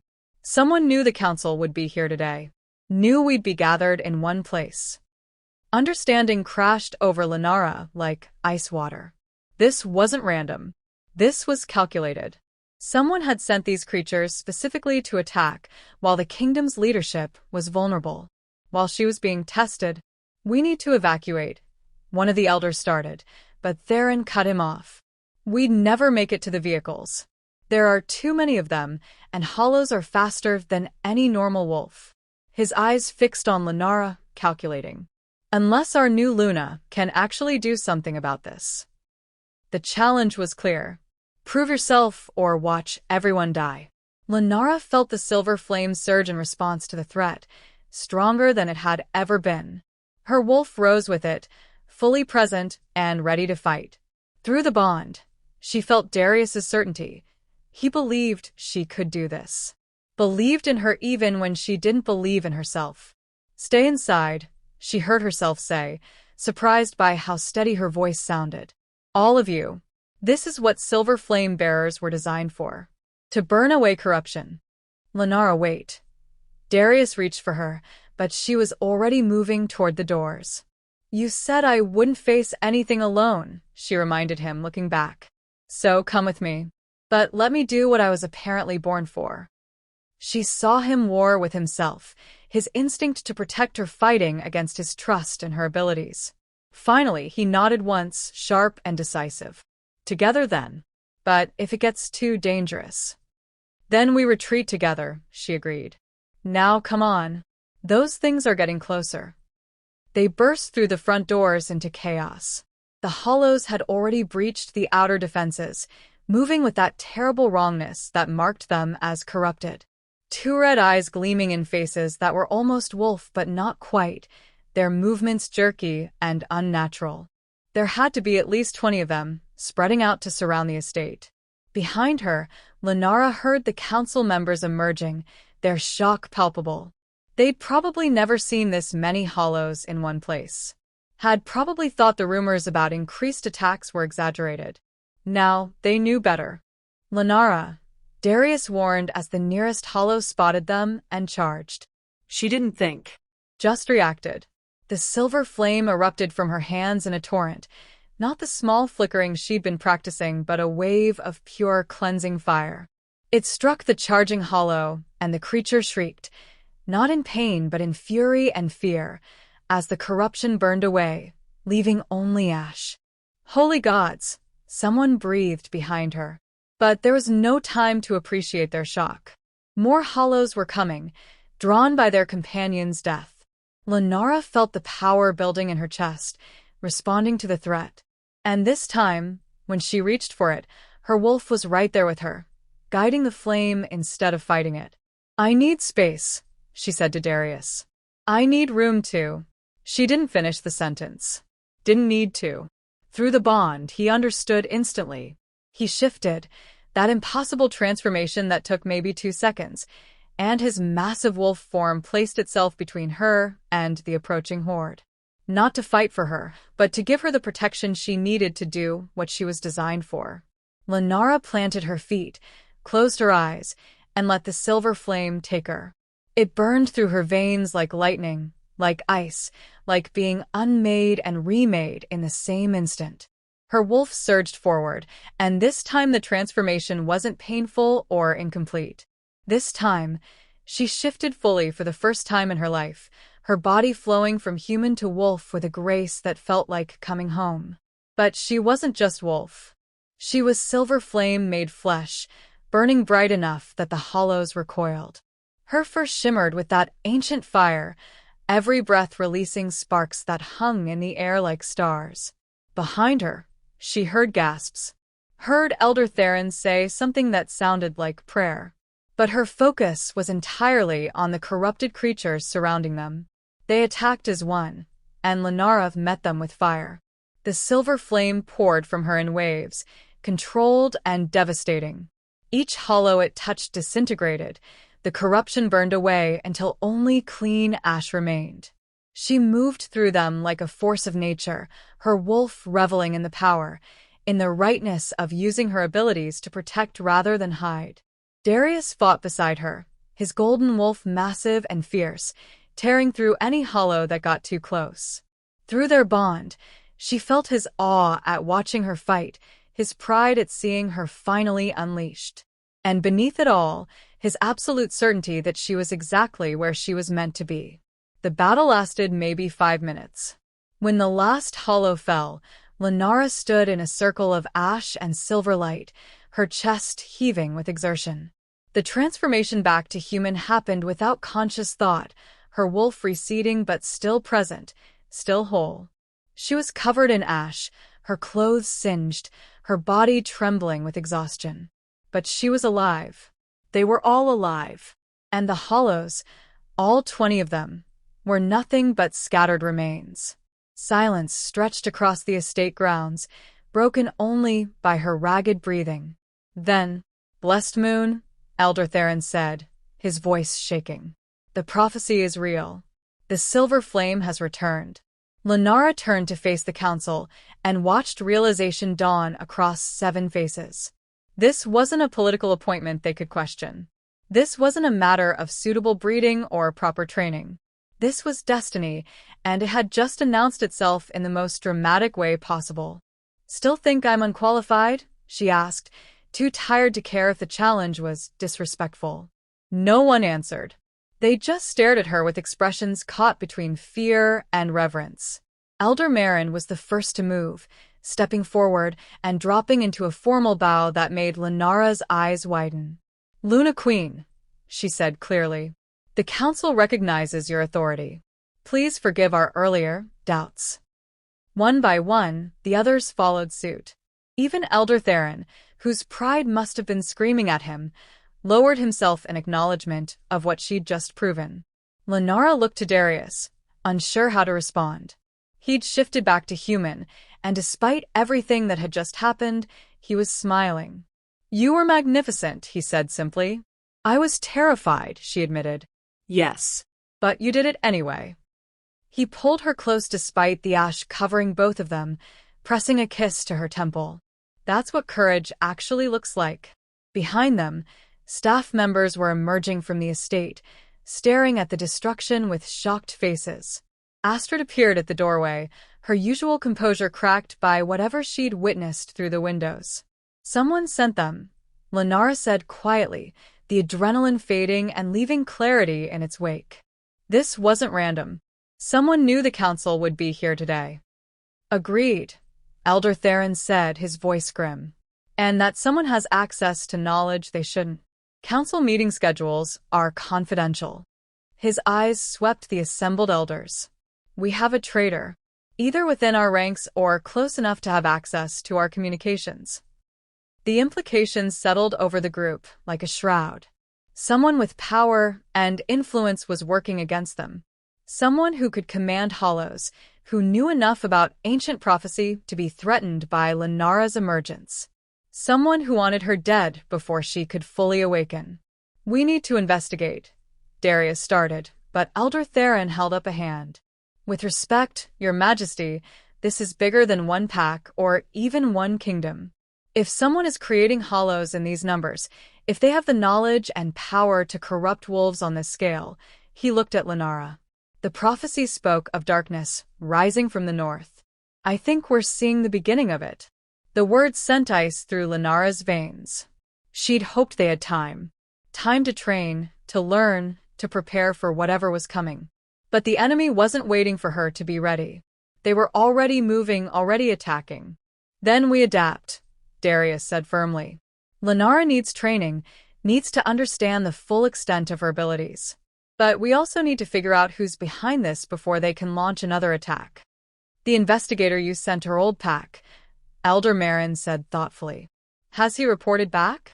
Darius's expression darkened. Not yet. He was supposed to check in yesterday, but he stopped, and Lenara felt alarm spike through the bond. He's late. You think something happened to him, Lenara said quietly. I think someone doesn't want us digging into what happened that night. Doesn't want us connecting whatever occurred 15 years ago to what's happening now. He turned to the council. I need a full investigation. Every pack in the Northern Territories examined for signs of corruption or hollow creation. And I need it started immediately. That will take resources, one of the elders pointed out. Manpower, funding, political capital if packs resist. Then use what's necessary, Darius commanded, his voice carrying the weight of absolute authority. Because if we don't stop this now, there won't be a kingdom left to worry about funding. The truth of that statement silenced any further objections. As the council began making plans, organizing resources, Lenara felt the exhaustion finally catch up with her. She'd shifted fully for the first time, had used power she barely understood, had fought and won against impossible odds. Her body wanted nothing more than to collapse. Darius sensed it immediately through the bond. Council, we'll reconvene tomorrow. The Luna needs rest, and frankly, so do I. It wasn't a request. Elder Theron nodded, already moving toward the vehicles. But he paused, looking back at Lenara with something that might have been respect. For what it's worth, Luna Queen, I'm glad I was wrong about you. The kingdom needs someone like you. Someone willing to burn away the rod, even if it means challenging everything we thought we knew. Then they were gone, and Lenara finally let herself lean fully against Darius, trusting him to hold her up. Come on, he murmured. Bath, food, bed. In that order. What about the ash? The destruction? She gestured vaguely at the scorched earth surrounding them. Astrid and the staff will handle it. Your job right now is to recover. He swept her into his arms before she could protest, carrying her back toward the estate. You just proved yourself to 7 of the most skeptical wolves in my territory. You're allowed to be tired. As they crossed the threshold, Lenara looked back one final time at the battlefield, at the evidence of her power, her purpose, at the proof that she was exactly what the prophecy claimed. And deep in her chest, beneath the exhaustion and the lingering fear, something fierce and bright began to burn. They'd wanted to test her, to see if she was worthy. She'd shown them she was necessary. Now she just had to figure out what came next. Before the darkness rising in the north consumed them all. The bath Astrid drew was medicinal, salts and herbs that stung against minor cuts, but pulled the exhaustion from muscles Lenara hadn't known she'd strained. She sank into it with a groan, letting the heat work its way through her body while steam rose around her like protective fog. Through the door, she could hear Darius speaking with someone, Astrid probably, giving orders about security, about cleanup, about the 100 details that came with being attacked in your own home. His voice was steady, controlled, the king managing a crisis. But through the bond, she felt something else entirely. Rage. Fear. And beneath both, a vulnerability he'd never show his staff. He'd almost lost her today. They both knew it. If she hadn't been able to control the silver flame, if the power had consumed her instead of obeying her, she would have burned just as brightly as the hollows. Just as briefly. Lenara closed her eyes, replaying those moments. The feel of the transformation finally completing, her wolf surging forward, without pain or resistance. The silver flame pouring through her like she was a conduit for something vast and ancient. The absolute certainty that this was what she'd been made for, even as part of her screamed in terror at the magnitude of it. She'd been powerful. For the first time in her life, she'd been undeniably, terrifyingly powerful. And it had felt incredible. The door opened quietly, and she didn't need to look to know it was Darius. The bond hummed between them, pulling taut with the need for proximity after danger. After almost losing each other. "May I come in?" he asked, his voice rough. "It's your house." "It's your space," he corrected. "I won't enter without permission." The consideration in that simple statement made her throat tight. Come in. He entered but didn't approach immediately. Just leaned against the doorframe, his eyes tracking over her like he needed to confirm she was real, whole, still here. He'd changed clothes. The ones from the battle had been ruined, but his hair was still disheveled, and she could see tension in every line of his body. "You should rest too," Lenara said quietly. "You fought just as hard as I did. I'll rest when I stop seeing you surrounded by hollows." His jaw clenched. "When I stop imagining what would have happened if your power hadn't manifested correctly. If it had turned inward instead of." But it didn't. She shifted in the water, making room. Darius, I'm fine. "We're both fine. This time." He pushed off the doorframe, moving closer but still maintaining distance. "But whoever sent those creatures, they're not done. This was a test. A message. They wanted to see what you could do, wanted to measure your strength." "Well, now they know." Lenara tried for levity, but it fell flat. "Now they know you're dangerous," Darius agreed. "Which means they'll either back off or escalate. And something tells me these aren't wolves who back off easily." The truth of that settled between them, heavy and undeniable. Today's victory had painted a target on her back brighter than any before. She wasn't just a cast-out Omega anymore. She was a threat. A weapon. Something that needed to be neutralized before she could become too powerful to stop. "I'm scared," she admitted, the words escaping before she could cage them. Darius was kneeling beside the tub in an instant, his hand finding hers where it rested on the porcelain edge. Good. "Fear means you understand the stakes. That you won't be reckless. Is that what you tell yourself when you're scared?" His smile was wry, acknowledging the hit. "I tell myself that having something worth protecting makes the fear worthwhile." His thumb traced circles on her palm, the touch grounding. "Elena and I never had this. This bone-deep terror of losing each other. It was comfortable what we had. Safe. I cared for her, more and her genuinely. But I never felt like my entire world would collapse if she was taken from me." He met her eyes, and the intensity there stole her breath. "With you, I'm terrified every moment. Terrified you'll realize this is too much, too dangerous, too overwhelming. Terrified some enemy will get through my defenses and hurt you. Terrified I'll fail to protect you the way I'm supposed to." His grip tightened on her hand. "And somehow, that terror feels more honest than any peace I had before." Lenara didn't know what to say to that. Didn't know how to match the raw vulnerability he'd just offered. So she did the only thing that felt right. She pulled him closer, drawing him down until his forehead rested against hers. "I'm not going anywhere," she whispered. "And you're not failing. Darius, today you stood beside me while I figured out how to be something I don't understand yet. You trusted me to handle myself even when every instinct probably screamed at you to intervene. That's not failure. That's partnership." She felt the shudder that went through him, felt how deeply her words affected him through the bond. He'd been carrying this alone for so long. The weight of kingship, the responsibility for thousands of wolves, the grief of a bond that had never quite fit. Now he had someone who saw that weight and chose to help carry it.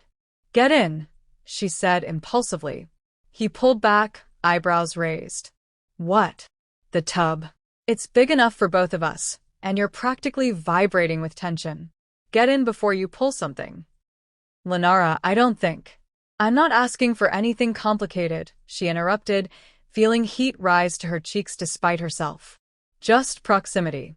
The bond keeps pulling at me, wanting to make sure you're really okay. And I'm guessing you feel the same way." She did. The admission was written across his face, in the way his eyes kept tracking over her like he was memorizing every detail. The mate bond amplified everything after danger. The need to touch, to confirm, to re-establish connection. Fighting it was only making the tension worse. "If you're sure," he said carefully. "I'm sure." He stripped efficiently, no false modesty or performative hesitation, and Lenara found herself appreciating the practicality of it even as her pulse quickened. He was beautiful in the way wild things were beautiful, all contained power and lean muscle, scars marking his skin like a map of battles survived. When he slid into the water across from her, the tub suddenly felt much smaller. For a long moment, they just looked at each other. The bond hummed between them, satisfied now that they were close. Lenara could feel his wolf pressing against her consciousness, checking on her wolf, the two of them engaging in some wordless communication that bypassed human understanding entirely. "Tell me about Elena," Lenara said quietly. "Really tell me. Not the political version or the grief-stricken widower version. Tell me the truth." Darius was quiet for so long she thought he might refuse. Then he sighed, sinking deeper into the water. She was kind, genuinely kind, not just performing for appearances. She saw the best in people, believed in second chances, worked tirelessly to help wolves who were struggling. His expression grew distant, remembering. But she was also fragile. Not physically, she was strong in her own right, but emotionally. The weight of being Luna Queen, the politics and machinations and constant judgment, it wore on her. Slowly, like water eroding stone. He paused, pain flickering across his features. Toward the end, before the illness, she'd started having panic attacks. Would wake up in the middle of the night convinced she'd failed someone, made the wrong political move, disappointed me. No matter how much I reassured her, she couldn't shake the feeling that she wasn't enough. "She was depressed," Lenara said softly. "Probably. We didn't have language for it back then, just knew something was wrong and couldn't fix it."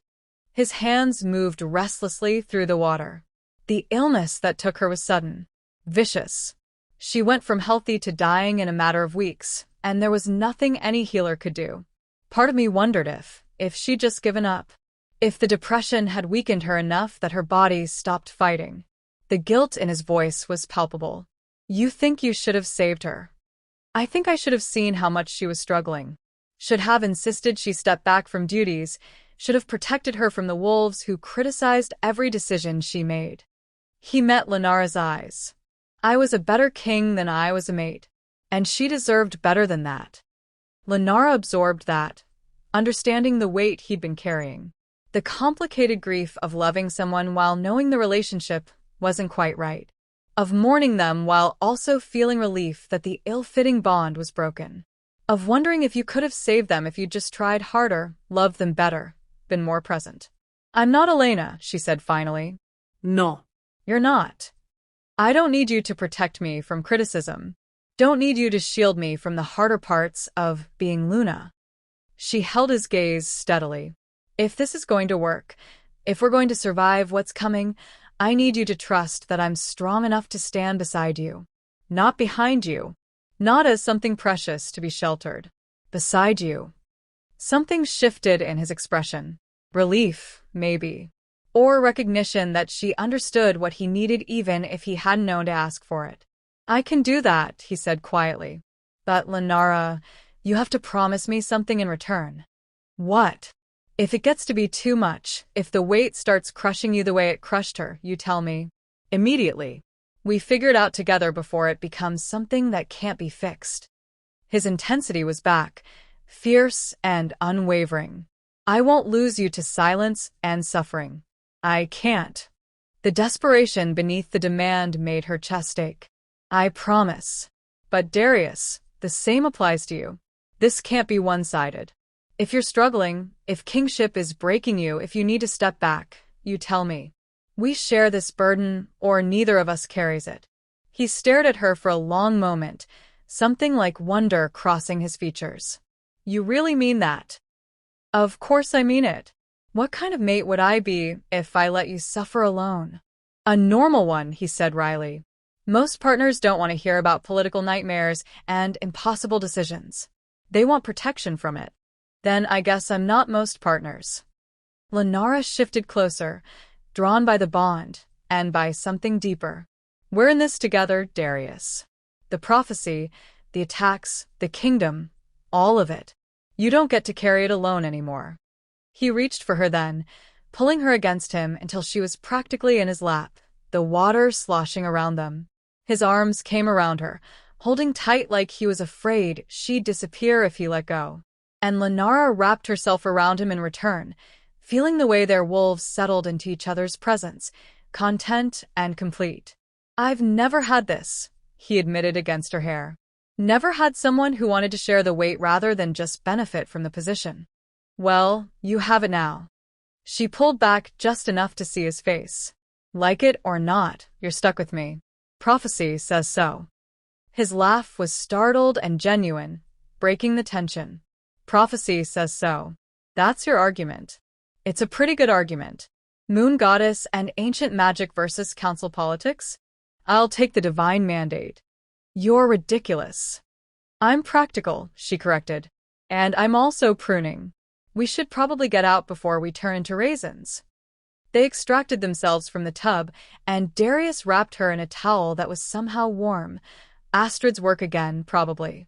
The woman had an uncanny ability to anticipate needs before they were voiced. In the bedroom, Lenara found soft clothes laid out, sleep pants and a sweater that was definitely too large for her. Darius's, she realized. Astrid was being deliberately obvious about encouraging proximity. She's not subtle, Darius noted, seeing the same clothes. I kind of love that about her, Lenara admitted, pulling on the oversized sweater. It smelled like him, and her wolf practically purred at being surrounded by her mate's scent. A knock interrupted whatever Darius might have said. Astrid entered carrying a tray loaded with food, soup, bread, cheese, fruit, more than 2 people could possibly eat. She set it on the small table by the window without comment, but Lenara caught the satisfaction in her expression. Thank you, Astrid, Darius said warmly. Someone needs to make sure you both actually eat and sleep, the older woman replied tartly. Left to your own devices, you'd probably spend all night strategizing until you collapsed. She fixed them both with a stern look. So eat. Then sleep. The kingdom will still be here in the morning. She left, and Lenara found herself smiling. She's terrifying. She's kept this household running through 3 alpha kings and more crises than I can count, Darius said with obvious affection. And she's right. We need to eat. They settled at the table, and for a while, there was just the quiet comfort of sharing a meal. Simple food that somehow tasted better because they were eating it together in this warm room, safe from immediate danger. Tell me something, Lenara said between bites of soup. Something not about prophecies or attacks or kingdom politics. Tell me something real. Darius considered the request. I hate formal ceremonies. Always have. All that pageantry and ritual. It feels like performance rather than genuine connection. Then why have them? Because wolves need ritual. Need the ceremonies that mark important transitions. So I endure them for their sake, even if I'd rather be doing literally anything else. He smiled ruefully. Elena loved ceremonies. Thrived on the planning and execution. It was one of the things that made us incompatible. She needed the structure, and I found it suffocating. What about the mating ceremony I was locked out of? Lenara asked. Was that your idea? Gats, no. That was pack tradition, something the local alphas insist on. I was only there because they'd been requesting my presence for 3 years, and I finally ran out of excuses to decline. His expression darkened. If I'd known they'd excluded you, I would have dismantled that ceremony before it started. But then we might not have met the way we did. Lenara traced patterns on the wooden table. Maybe that's what had to happen. Maybe I needed to be locked out, needed to be in that forest where you could sense my absence. I don't want to believe you needed to suffer for us to find each other. Maybe not suffer, but maybe be separated from everything I thought I wanted, so I could recognize what I actually needed when I found it. She looked up at him. I spent 15 years trying to earn their approval. If they'd let me into that ceremony, I probably would have bonded with some appropriate wolf and spent the rest of my life suppressing my power, trying to be normal. That thought is horrifying, right? So maybe being cast out was actually a gift. A terrible, painful gift, but a gift nonetheless. She reached across the table, finding his hand. It brought me here. To you. To understanding what I actually am. Darius turned her hand over, studying it like it held answers to questions he didn't know how to ask. Do you regret it? Not having a choice in this bond. The question surprised her. Do you? No. But I've had time to adjust to the concept of true mates, had years searching for mine. You got thrust into this with no preparation, no understanding of what was happening. And I keep wondering if you'd have chosen differently, if you'd had the option. Lenara thought about that honestly. Would she have chosen this if given the choice? A mate bond that was intense and overwhelming, that came with prophecies and attacks and the weight of queenship? That required her to be powerful when she'd spent her whole life trying to be small? I don't know what I would have chosen, she admitted. But I know what I'm choosing now. Every day, every moment, I'm choosing this. Choosing you. Choosing to figure out what I am and what that means. She squeezed his hand. That has to count for something. It counts for everything, he said roughly, and she felt the truth of it through the bond. Her choice to stay, to try, to lean into this connection rather than run from it. It meant more to him than any predetermined destiny could.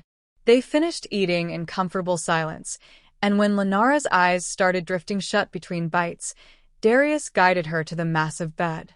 Stay, she said as he started to pull away. Please. I don't want to be alone tonight. She felt his hesitation through the bond. Not reluctance, but concern about pushing too fast, about taking advantage of her exhaustion and vulnerability. So she made it clearer. I'm not asking for anything complicated. I just want you close. Want to feel you breathing beside me so I know we both survived today. She met his eyes. Is that okay? More than okay, he said quietly, and climbed into bed beside her. They settled against each other naturally, her back to his chest, his arm wrapped protectively around her waist. The silver flame flickered contentedly at her fingertips, responding to their proximity. Through the bond, she felt his wolf curl around hers, protective and possessive and unutterably gentle. Darius, she murmured, already half asleep. Thank you for trusting me today. For letting me fight instead of trying to fight for me. His arm tightened around her. Thank you for being strong enough that I could. Lenara smiled into the darkness, feeling safer than she had in 15 years. Outside, winter continued its endless vigil. Somewhere in the north, darkness was rising, and enemies were plotting their next move. Tomorrow would bring new challenges, new dangers, new impossible decisions. But tonight, in this warm bed with her mate's heartbeat steady against her back and her wolf finally at peace. Tonight, she was exactly where she needed to be. And when sleep claimed her, she didn't dream of fire and death. She dreamed of silver wolves running through moonlit forests, fearless and free. She dreamed of destiny not as a burden but as a choice she was strong enough to make. She dreamed of tomorrow. And for the first time since that night 15 years ago, the dreams didn't frighten her. They promised something brighter. Something worth fighting for. Something worth burning for. The investigator's body arrived 3 days later. Not in a vehicle, not delivered by messenger. Just appeared. In the center of the estate's main courtyard, where everyone would see it. Where the message would be unmistakable. Lenara was in the training yard when the screams started. She'd been working with Darius on controlling her shifts, learning to move between forms without the silver flame consuming everything around her. The morning had been good, productive, even. She'd managed 3 clean transformations in a row, her wolf emerging strong and whole each time. Then Astrid's voice cut through the winter air, sharp with horror. They found her standing over the body, one hand pressed to her mouth, her usual composure shattered completely. The investigator, Marcus, his name had been Marcus, lay sprawled across the cobblestones like a discarded puppet. But what made Lenara's stomach turn wasn't just that he was dead. It was how he'd been killed.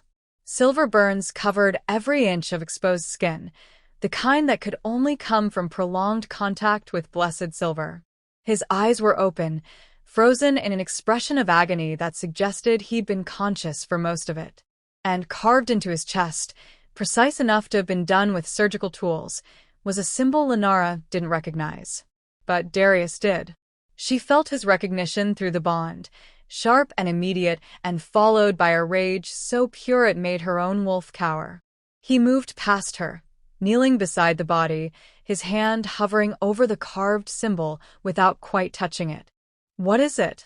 Elder Theron demanded. The council had been meeting in the estate to coordinate the northern investigation, and now they crowded around, 7 faces reflecting various degrees of shock and calculation. "The mark of renunciation," Darius said quietly, his voice carrying despite its softness. "Used during the Dark Wars to identify wolves who'd betrayed their kind, who'd turned traitor and sold out their packs to human hunters." "But the Dark Wars ended centuries ago," Elder Marin protested. "No one uses those marks anymore. The knowledge of how to create them was deliberately destroyed." "Apparently not." Darius stood, his movements controlled, but his power pressing down on everyone present. "Someone not only knows the old marks, they know how to make them with silver. Which means they have access to resources and knowledge that should no longer exist." Lenara stared at Marcus's ruined body, her mind churning. He'd been investigating her old pack, looking into the night of the Hollow attack. Looking for connections between what happened 15 years ago and what was happening now. And someone had tortured him to death and left him here as a warning. "Check his pockets," she heard herself say. If they wanted to send a message beyond just killing him, there might be something. "Don't touch the body," Darius commanded sharply. This could be trapped. Could be designed to trigger the moment someone disturbs it. But it was too late. One of the younger council members, Elder Voss, ambitious and impatient, had already reached for Marcus's coat pocket. His fingers brushed the fabric, and the explosion of dark magic was instantaneous. It erupted from the corpse like a living thing, black tendrils lashing out toward anyone within range. Lenara reacted on instinct, the silver flame surging from her hands in a protective wall. The darkness hit her fire and screamed, actually screamed, a sound that had no place coming from magic, before dissipating into smoke. Silence fell, broken only by harsh breathing. Elder Voss had stumbled backward, his hand smoking slightly where he'd made contact. Everyone else had frozen, staring at Lenara with expressions ranging from awe to something that looked uncomfortably like fear. "I told you not to touch it," Darius said coldly to Voss. Then, to Lenara, "Are you hurt?" She shook her head, still feeling the aftershocks of power racing through her system. The silver flame had responded faster than thought, had known what to do before her conscious mind could process the threat. And it had enjoyed burning away the corruption. Had reveled in it. That should probably worry her more than it did. "Get the body contained," Darius ordered. "Full protective protocols. And someone find out how dark magic got past our wards in the first place." His eyes swept the assembled wolves. "Because either our security is catastrophically compromised, or someone with access to this estate is working with the enemy." The implication hung in the air, ugly and undeniable. The corpse hadn't been delivered by some external force. It had appeared inside their defenses, which meant either the wards were broken or someone inside had let it through. A traitor. In their own household. The council members began arguing immediately, voices rising as accusations and denials flew. Lenara watched them dissolve into chaos, and through the bond felt Darius's disgust at their lack of unity. These were supposed to be his advisors, his support system. Instead, they were too busy protecting their own positions to actually address the crisis. Enough, Darius commanded, and the single word carried such weight that every voice cut off mid-sentence. We will investigate properly. No accusations without evidence. No chance. His gaze moved across each face. But understand this, whoever is responsible will be found. And when they are, I will personally ensure they answer for every drop of Marcus's blood. He turned to Astrid, who'd been standing silent and pale at the edge of the courtyard. Lock down the estate. No one enters or leaves without my explicit permission. That includes council members. Your Majesty, Elder Theron protested. Surely you don't suspect.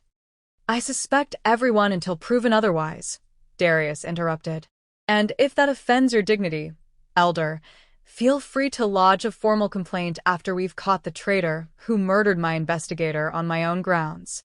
The rebuke was sharp enough to make even Theron flinch. No one else tried to argue. As the crowd began dispersing, following Astrid's directions for lockdown procedures, Lenara felt a presence at her elbow. She turned to find Elder Marin watching her with an expression that was hard to read. That was impressive, the older woman said quietly. The way you reacted to the dark magic. Most wolves would have frozen. Most wolves don't carry silver flame, Lenara replied, wary of where this was going. True. Marin's eyes were shrewd, calculating. Tell me something, Luna Queen. That symbol carved into Marcus, did you recognize it? Darius said it was the mark of renunciation. Yes. But there's another mark, one that's often confused with it. The mark of origin. Marin's voice dropped lower. Used to identify wolves of significant bloodlines. Wolves whose lineage traces back to the first packs. Lenara's stomach dropped. You think the symbol was actually... I think whoever killed Marcus was sending a more specific message than simple betrayal, Marin interrupted. I think they were telling us they know exactly what you are, what bloodline you carry, and they're willing to kill anyone who gets too close to uncovering the truth. The words settled over Lenara like ice water. You're saying my old pack knew what I was all along. I'm saying someone knew, whether it was your pack or someone watching them. Marin shrugged. Either way, 15 years ago something happened that multiple parties want to keep buried. And now that you're here, awakened and bonded to the Alpha King, they're getting desperate. Why tell me this? Lenara asked bluntly. Why not take it to Darius? Because I want to see what you do with the information. Marin's expression was unreadable. You're not like Elena. She would have taken this to the king immediately, let him handle it, trusted in his judgment. But you... She paused, studying Lenara. You're the kind who needs to know for yourself, who won't be satisfied with second-hand answers. It was uncomfortably accurate. Lenara did want to know. Wanted to understand what had happened that night, what bloodline she carried, why her existence seemed to threaten so many people. Wanted it with an intensity that probably wasn't healthy. What do you get out of helping me? She asked. Marin smiled, and it was sharp. Insurance. If the prophecy is real, if you really are the silver flame that will either save or destroy us, I want to be on the side that saw you coming, that helped you when others tried to bury you. She leaned closer. I'm a survivor, Luna Queen, and I survive by betting on the right horses. Before Lenara could respond, Darius appeared at her side, his hand finding the small of her back. Elder Marin, is there something I should know about? Just welcoming our Luna properly, Marin said smoothly. She handled the dark magic impressively. You've chosen well, Your Majesty. She left before Darius could probe further, her footsteps echoing across the courtyard. Darius watched her go, then turned to Lenara with a question in his eyes. She thinks the symbol wasn't actually the mark of renunciation, Lenara said quietly. Thinks it might have been the mark of origin. That whoever killed Marcus was specifically targeting anyone investigating my bloodline. Darius's expression darkened. That would make sense. Marcus was focused on your old pack, on finding records of what happened 15 years ago. If someone wanted to stop that investigation, they'd kill him and make it look like general treachery rather than specific to me, Lenara finished. Which means we're getting close to something they don't want us to find. Or they're trying to make us paranoid, see threats where there are none, waste resources chasing false leads. Darius's hand moved restlessly against her back. That's the problem with this kind of psychological warfare.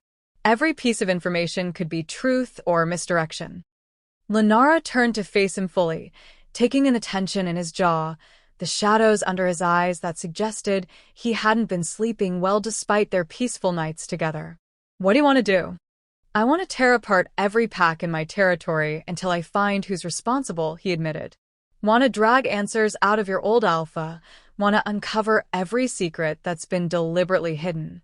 Want to protect you by destroying anyone who might be a threat. But that's not how good kings operate. That's how tyrants operate. He touched her face, gentle despite the fury radiating through him. So, instead, I'll investigate methodically. Follow proper protocols. Trust in systems designed to uncover truth while protecting the innocent. Even though it's slower, Lenara said softly. Even though it's slower. His thumb traced her cheekbone. Because if I abandon those principles to protect you faster, I become the very thing I'm supposed to be defending against. And you deserve better than a mate who turns monster the moment you're threatened. The consideration in that statement made her throat tight. He was holding himself to impossible standards, refusing to let fear override justice. It was admirable and frustrating in equal measure. What if I don't want you to be that restrained? She asked. What if I want you to burn down anyone who threatens us? Then I'd tell you that's your fear talking, not your wisdom. He pressed a kiss to her forehead. And I'd remind you that we're building something here. A kingdom where power is checked by principle, where might doesn't automatically make right. If I abandon that the moment it becomes inconvenient, what's the point of ruling at all? He was right. She knew he was right. But part of her, the part that had spent 15 years powerless and dismissed, wanted to see him unleash everything. Wanted to watch him be ruthless and uncompromising in defense of what was theirs. Come on, Darius said, sensing her internal conflict through the bond. Let's get inside. Astrid's probably having a crisis trying to accommodate the council during lockdown. They walked back toward the estate, and Lenara tried to ignore the way wolves watched them pass. The staff who'd been friendly were now wary, unsure if they were under suspicion. The council members huddled in small groups, arguing in voices pitched too low to overhear. Everyone was measuring everyone else, looking for signs of betrayal, finding threat in every shadow. This was what the enemy wanted. Not just to kill Marcus, but to fracture their unity. To make them turn on each other instead of focusing on the real danger. Inside, Astrid had indeed transformed the estate into a fortress. Guards at every entrance, protective wards being reinforced, supplies being inventoried. She moved through it all with grim efficiency, directing staff and council members alike with an authority no one dared question. Your quarters are secure, she told them without preamble. I've had everything checked personally. No dark magic, no hidden weapons, no signs of tampering. Thank you, Astrid, Darius said warmly. What about food? Water? All being tested before consumption. I'm not taking chances with poison. Her expression softened fractionally when she looked at Lenara. How are you holding up, child? The question caught her off guard. In all the chaos, no one else had bothered to ask. I'm managing. That's not an answer. Astrid's eyes were too knowing. You just fought off dark magic, watched the council dissolve into suspicion, and learned someone's targeting anyone who investigates your past. You're allowed to not be fine. Lenara felt something crack in her chest at the permission. I keep thinking about Marcus. How he died, because he was helping me. How his last moments must have been agony, and it was my fault. It was the fault of whoever tortured him. Astrid interrupted firmly. Not yours. You didn't ask him to investigate. You didn't force him into danger. He was doing his job, and someone evil killed him for it. That's on them, not you. The logic was sound, but it didn't make the guilt disappear. Marcus had a family somewhere, people who would mourn him. And his last assignment had been unraveling her past, which had gotten him killed in the most brutal way possible. She's going to carry this, Darius said quietly to Astrid. Going to add it to every other weight she's been accumulating. I can feel it through the bond. Then you'll need to help her put some of it down, Astrid replied. Before the weight crushes her the way it crushed. She stopped abruptly. The way it crushed Elena, Lenara finished for her. You can say her name. I'm not going to shatter at the mention of her. Astrid studied her for a long moment. Elena couldn't handle guilt. Every mistake, every perceived failure, she internalized it until she was drowning. By the end, she believed every problem in the kingdom was somehow her responsibility. Her voice softened. Don't do that to yourself, Luna. Don't take on blame that doesn't belong to you. How do I know what belongs to me and what doesn't? Lenara asked. By talking to people you trust. By letting them help you sort reality from fear. Astrid glanced at Darius. You have a mate who'll carry things with you if you let him. Use that. Don't suffer alone out of some misplaced sense that you have to be strong enough to handle everything yourself. The advice was pointed and necessary. Lenara nodded, not trusting her voice. As Astrid left to continue her security sweep, Darius guided Lenara toward their quarters. But instead of going to the bedroom, he led her to a room she hadn't entered before, his office. It was smaller than she expected, cozier. Floor-to-ceiling bookshelves lined two walls, a massive desk sat beneath the window, and a fireplace crackled with fresh flames. Maps covered one entire wall, marked with pins and notes in Darius's angular handwriting. This is where I come when ruling gets overwhelming, he admitted, closing the door behind them. When I need space to think without the weight of everyone's expectations pressing down. Lenara moved to the maps, studying them. She recognized the northern territories Darius had mentioned, the areas where wolves had been disappearing. Red pins marked incidents, yellow ones marked suspected hollow sightings, blue ones indicated packs that had gone silent. There were too many pins. Far too many. It's worse than you've been letting on, she said quietly. Yes. He came to stand beside her. We're losing ground. Losing wolves. And I don't know how to stop it, because I don't understand what I'm fighting. Hollows are symptoms, not the disease. Something is creating them, organizing them, directing them towards specific targets. But I can't figure out what or who or why. What about the darkness rising from the north? Lenara touched one of the northernmost pins. The prophecy mentioned it specifically. The far north is complicated. Darius's expression grew troubled. There are territories up there that have always been borderline. Packs that exist in permanent winter that developed differently from the rest of us. They're still technically part of my kingdom, but they govern themselves more than most. And lately, they've gone completely silent. You think the darkness is coming from them? I think something's happening up there that we don't understand. And it's spreading south, consuming everything in its path. He turned to face her. Lenara, the prophecy says you'll either save or destroy us. What if the choice is about whether you're willing to go north? To face whatever's up there directly? The question made her stomach clench. You think I'm supposed to go into the heart of the danger? I think you're the only one who can. The silver flame burns away corruption. You proved that today. If there's some source of darkness in the north, some central point it's spreading from. He trailed off, letting her draw the conclusion. Then I'm the weapon designed to destroy it. The words tasted bitter. Is that all I am? A tool to fight your war? No, he said fiercely, turning her to face him. You're my mate, my partner, the person I trust more than anyone. But Lenara, you're also powerful in ways I'm not. And if I send an army north, they'll die. I know they will. But if you go, with the silver flame and your wolf fully awakened, there's a chance. A real chance of stopping this before it consumes everything. You're asking me to be a hero. I'm asking you to consider being yourself. Fully. Without holding back out of fear of what that power might mean. His hands cupped her face. But I'm also saying that if you decide you're not ready, if you need more time or training or support, I'll accept that. We'll work on finding another solution.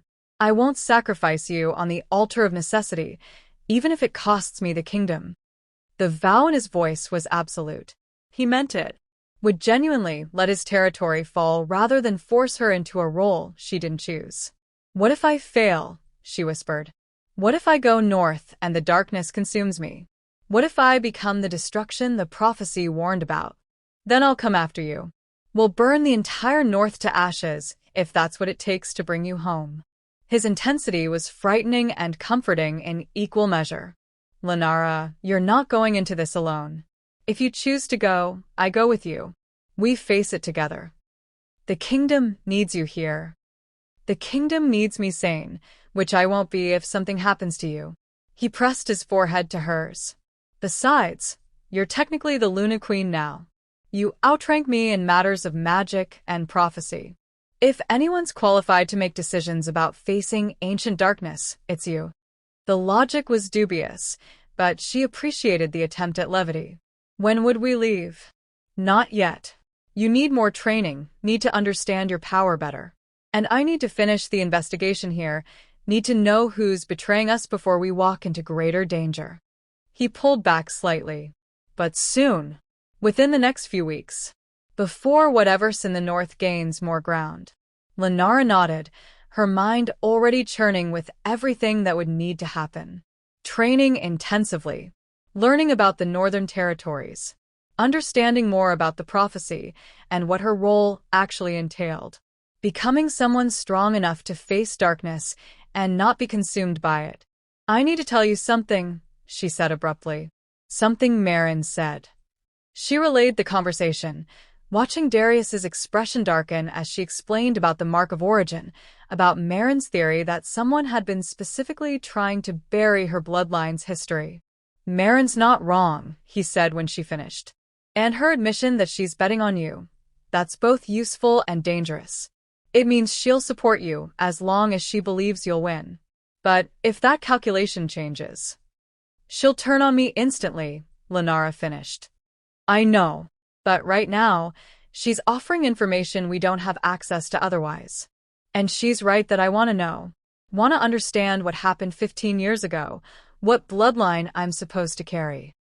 Then we'll find out together, Darius promised. After Marcus's funeral. After we've dealt with the immediate security breach, we'll go to your old pack personally, and we'll get answers directly from their alpha.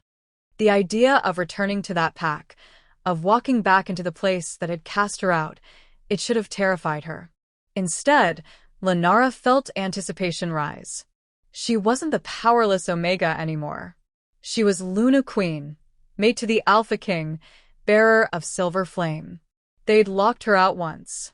She'd return on her own terms, with questions they'd be forced to answer. And if they refused, well, she had power now. Had a mate who would burn the world for her.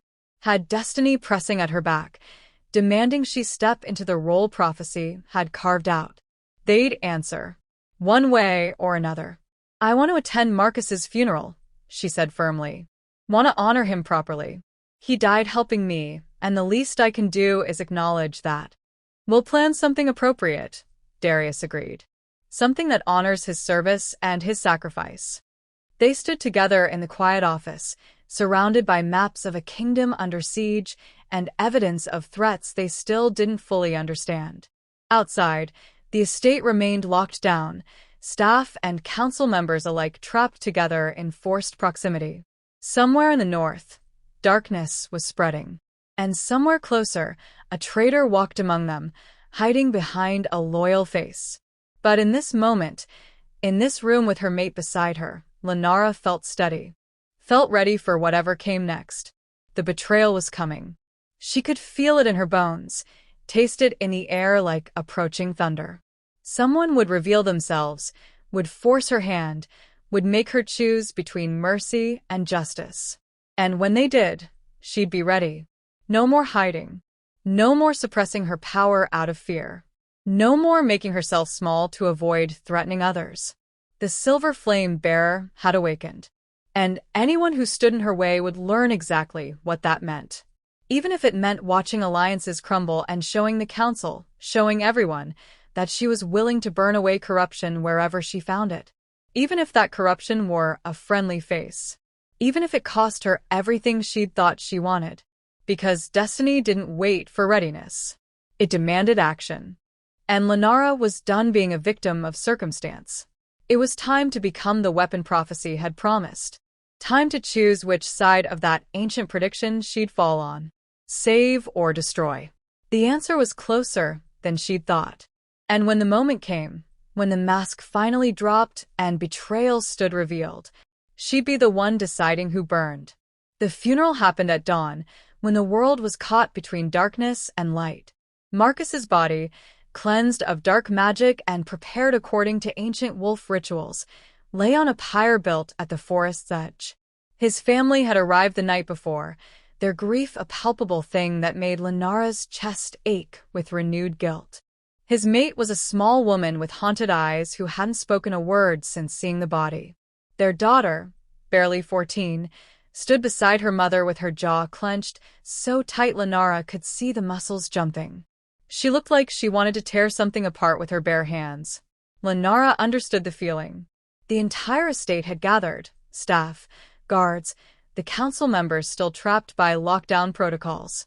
They formed a circle around the pyre, silent and grim. Darius stood at the front, his formal Alpha King regalia making him look distant and untouchable. But Lenara could feel his grief through the bond, the weight of losing someone under his command. Marcus served this kingdom with honor, Darius began, his voice carrying across the assembled wolves. He investigated threats others were too afraid to acknowledge. He pursued truth even when it led him into danger. And he died protecting secrets that someone desperately wanted to keep buried. His eyes swept the crowd, and Lenara felt the weight of his scrutiny. He was watching for reactions, for anyone who flinched or looked away at the wrong moment. His death will not be in vain, Darius continued. We will find who killed him. We will uncover what they were trying to hide. And we will ensure that justice, true justice, not vengeance, is served. He gestured to Marcus's mate, inviting her to speak if she wished. The woman stepped forward, her daughter supporting her.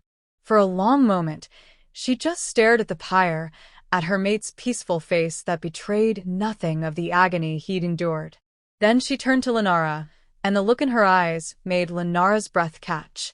You're the Luna Queen, the woman said, her voice raw. The one he was investigating for. The one whose past got him killed. Yes, Lenara said quietly, refusing to look away. I'm so sorry. If I'd known. Sorry doesn't bring him back. The woman's voice cracked. Sorry doesn't explain to our daughter why her father isn't coming home. Why she'll never hear his laugh or feel him ruffle her hair or watch him shift into that beautiful gray wolf he was so proud of. Tears were streaming down her face now, and her daughter was crying too, silently, her shoulders shaking. The grief was so raw, so immediate, that Lenara felt it like a physical blow. You're right, Lenara said, stepping forward despite Darius's warning hand on her arm. Sorry isn't enough. Nothing I say will ever be enough.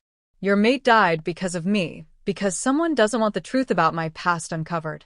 And I will carry that weight for the rest of my life. She moved closer, close enough that Marcus's mate could strike her if she wanted. Could unleash all that rage and grief on the person who'd inadvertently caused it. But I promise you this, Lenara continued, her voice steady despite the tears now running down her own face. I will find out who killed him. I will uncover every secret they were protecting. And I will make sure that his death means something. That it leads to answers that protect other wolves from the same fate. Marcus's mate stared at her for a long, tense moment. Then she did something Lenara didn't expect. She reached out and gripped Lenara's hand, her fingers ice-cold and trembling. "Then do it," she whispered. "Find them. Make them pay. Don't let him have died for nothing." "I won't," Lenara promised. "I swear it." The woman nodded once, then released her hand and turned back to the pyre. Darius moved forward, and together with Marcus's family, they lit the flames. The fire caught quickly, burning bright and hot. As tradition dictated, every wolf present began to howl, a mournful sound that carried across the mountains, announcing Marcus's death to the moon goddess herself. Lenara felt her wolf rise to join the chorus, and this time the shift happened without conscious thought. Her silver wolf threw back her head and howled, the sound threaded with power and grief and fury. The silver flame flickered across her fur, bright enough that several wolves nearby stepped back instinctively. She was mourning, yes. But she was also promising, vowing that this death would not go unanswered. As the howl faded and wolves began shifting back to human form, Lenara felt it. A disturbance in the bond. Not from Darius. He was steady, solid, his grief controlled and channeled into determination. This was something else. Something wrong. Her wolf's hackles rose and she turned, scanning the assembled crowd. Everyone looked appropriately somber, appropriately grief-stricken. But there, Elder Voss, the one who touched Marcus's body and triggered the dark magic trap. His expression was wrong. Not grief or determination or anger. Satisfaction. Their eyes met across the pyre, and Lenara saw the moment he realized she'd caught him. Saw calculation flash across his features, saw him weighing options and making a decision. He ran. It wasn't subtle or clever, just a sudden break from the circle, his form blurring as he shifted mid-stride. His wolf was dark gray, almost black, and fast. He headed for the tree line, clearly betting that he could lose pursuit in the dense forest. He didn't account for silver flame. Lenara didn't think, just reacted. The power surged through her, and she was moving before anyone else could process what was happening. Her wolf form was faster than it should be, the silver flame enhancing her speed, her strength, her senses. She caught Voss at the forest's edge and slammed into him with enough force to send them both tumbling across the snow. They came up snarling, and Lenara felt Darius's alarm spike through the bond. Felt him moving to intervene, to pull her back before this became a killing fight. But she didn't need his protection. Voss lunged, teeth aiming for her throat. Lenara ducked under the attack and raked her claws across his exposed flank, the silver flame making the wounds burn. He yelped and tried to retreat, but she was on him again, pinning him to the ground with strength that surprised them both. "Shift back," Darius commanded, his voice carrying alpha authority that made every wolf present, including Voss, instinctively want to obey. Lenara shifted first, her human form reappearing but the silver flame still dancing across her skin. Voss had no choice but to follow, his wolf forced into submission by the combined weight of Lenara's power and Darius's command. "Why run?" Darius demanded, stalking closer. The entire funeral party had followed, forming a circle around them. "If you're innocent, why run the moment you realized you'd been caught?" "I didn't," Voss started, then stopped as Lenara let the silver flame flare brighter. "Don't lie," she said quietly. "I can feel corruption when it's near me. Can sense it the way normal wolves sense rot." "And you reek of it, Voss." "You have since the moment you touched Marcus's body." His expression crumbled into something ugly. Fear and desperation and, beneath it all, zealotry. "You don't understand," he said. "None of you understand what she represents. What allowing her to awaken means." "Enlighten us," Darius said coldly. Voss laughed, the sound broken and wrong. "She's the end. The silver flame that will burn everything away, not just corruption, but all of us. The prophecy doesn't say she'll save the wolf clans. It says she'll end them, that she'll purify the world by reducing it to ash." "That's one interpretation," Elder Theron said, his voice steady. "An interpretation held by extremists and zealots. The moon goddess doesn't deal in absolutes of destruction. Doesn't she? Voss's eyes were wild now. What do you think happened to the first packs? Why do you think silver flame bearers stopped manifesting for a century? Because the last one burned so hot and bright that she consumed herself and everyone around her. Took down 3 entire territories before the moon goddess finally extinguished her. The revelation hung in the air, shocking and terrible. Lenara felt it resonate through her, confirming fears she'd been trying to suppress. What if she was dangerous? What if her power really was meant to destroy rather than protect? So you killed Marcus, Darius said, his voice dangerously soft. Tortured him to death because you believe an interpretation of prophecy that may not even be accurate. I killed him because he was getting too close to the truth about her bloodline, Voss spat. Because if everyone knew what she really is, they'd have demanded her execution before she could fully awaken. But you were too blinded by the mate bond to see the danger. Too desperate for your true mate to acknowledge what she might become. And the Hollows? Lenara asked, her voice surprisingly steady. Did you send them too? I helped coordinate the attack, yes. Thought if enough of them came at once, they'd overwhelm you before you could fully manifest your power. His smile was bitter. Didn't account for how strong you'd already become. How the mate bond had accelerated your awakening. Who are you working with? Darius demanded. You couldn't have done this alone. Couldn't have created hollows or accessed the dark magic necessary for that trap. Voss's expression shuddered. I'll tell you nothing. Kill me if you want. I've already succeeded in my real mission. Which was? Lenara asked, though she thought she already knew the answer. Buying time. Keeping you distracted here with investigations and security protocols and funeral arrangements. He looked directly at her. While the real force mobilizes in the north.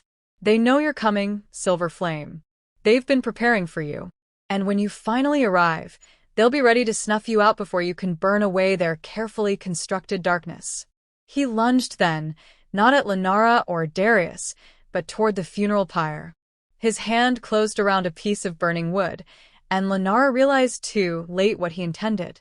The dark magic embedded in his skin reacted to the flame, and Voss's body erupted in black fire. He burned from the inside out, corruption consuming him faster than anyone could intervene. In seconds, he was nothing but ash, taking whatever other secrets he held to a grave no one could question. Silence fell, broken only by the crackle of the funeral pyre and the harsh breathing of shocked wolves. He killed himself rather than be questioned, Elder Marin said unnecessarily. That's dedication to a cause. That's zealotry, Darius corrected. And it means there are others. Other wolves who believe Lenara needs to be stopped, who are willing to die rather than reveal their plans. The North, Lenara said, still staring at the ashes that had been Elder Voss. He said they're preparing for me. That they know I'm coming. Then we don't go, Darius said immediately. If it's a trap. It's not a trap if we know about it, Lenara interrupted. And he said they're mobilizing. That means whatever's in the north is getting ready to move south. If we wait, if we give them time to finish their preparations. She turned to face him. We lose the advantage of surprise. You heard him, Darius argued. They're preparing specifically to kill you. Going north now is suicide. Staying here is worse. Lenara felt certainty crystallize inside her. Because while we sit safely behind our walls, investigating and training and preparing, they're doing the same thing. Except they've had more time, more resources, more knowledge about what's coming. She looked at the assembled wolves, council members, staff, Marcus's grieving family. All of them staring at her like she might explode at any moment. Like she was dangerous. Like Voss's interpretation of the prophecy might be right. I need to see it, she said quietly. Need to go north and understand what we're actually fighting. Because right now we're reacting, defending, letting them dictate the terms of this conflict. And eventually, they'll push far enough south that running won't be an option anymore. She's right, Elder Theron said, surprising everyone. We've been trying to investigate from safety, to gather intelligence without risking direct confrontation. But Voss was correct about one thing. We're being distracted, kept busy with symptoms while the real disease spreads unchecked. You want me to send her into danger, Darius said flatly. Into a situation we know is designed to kill her.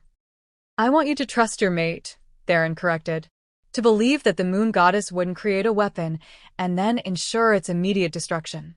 If Lenara is the silver flame the prophecy speaks of, if she really is meant to face this darkness, then she has to be strong enough to survive it.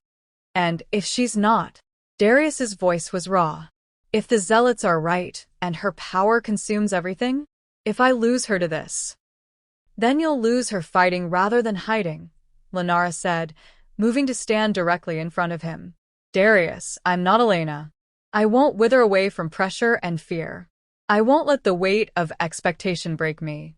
But I also can't stay locked in safety while wolves die because I'm too afraid to face what I might be. She took his hands, feeling the tremor in them. Feeling through the bond how terrified he was of losing her, of making the wrong choice, of sending his mate into certain danger because prophecy demanded it. Come with me, she said quietly. Not to protect me. I know you can't shield me from everything. But come as my partner. As someone who'll fight beside me instead of for me. We face this together, or we don't face it at all. For a long moment, Darius just looked at her. She felt him war with himself through the bond, his king's logic telling him this was necessary fighting against his mate's instinct screaming to keep her safe at any cost. Finally, he nodded. Together. But we do this smart. We take a small team, wolves we trust absolutely. We scout before we commit. And at the first sign that you're in over your head, we retreat. No heroic last stands, no sacrificial gestures. Agreed. Agreed, Lenara said, and felt relief flood through him. Then we leave tomorrow, he decided, before whoever's behind this can adjust their plans further. We'll travel fast, stay ahead of any communication that might warn them we're coming early. Your Majesty, Elder Marin interjected. If you're both going north, who will govern here? Who will maintain order if something happens? You will, Darius said, making it a command rather than a request. You and Theron. You'll share temporary authority, checks and balances to ensure no single person can abuse the position. His eyes swept the remaining council members. And you'll all be watched. By Astrid, by my personal guard, by wolves who won't hesitate to report suspicious behavior. If there are other traitors among you, we'll find them while we're gone. The threat was clear. Cooperate or be investigated with prejudice. What about Marcus's family? Lenara asked quietly. They deserve to know what we're doing. Why we're leaving so suddenly after. I'll tell them, Marcus's mate said, her voice still raw but steady. I'll tell them you're hunting the wolves who killed him, that you're keeping your promise. She looked at Lenara with red-rimmed eyes. Bring me answers. Bring me justice. That's all I ask.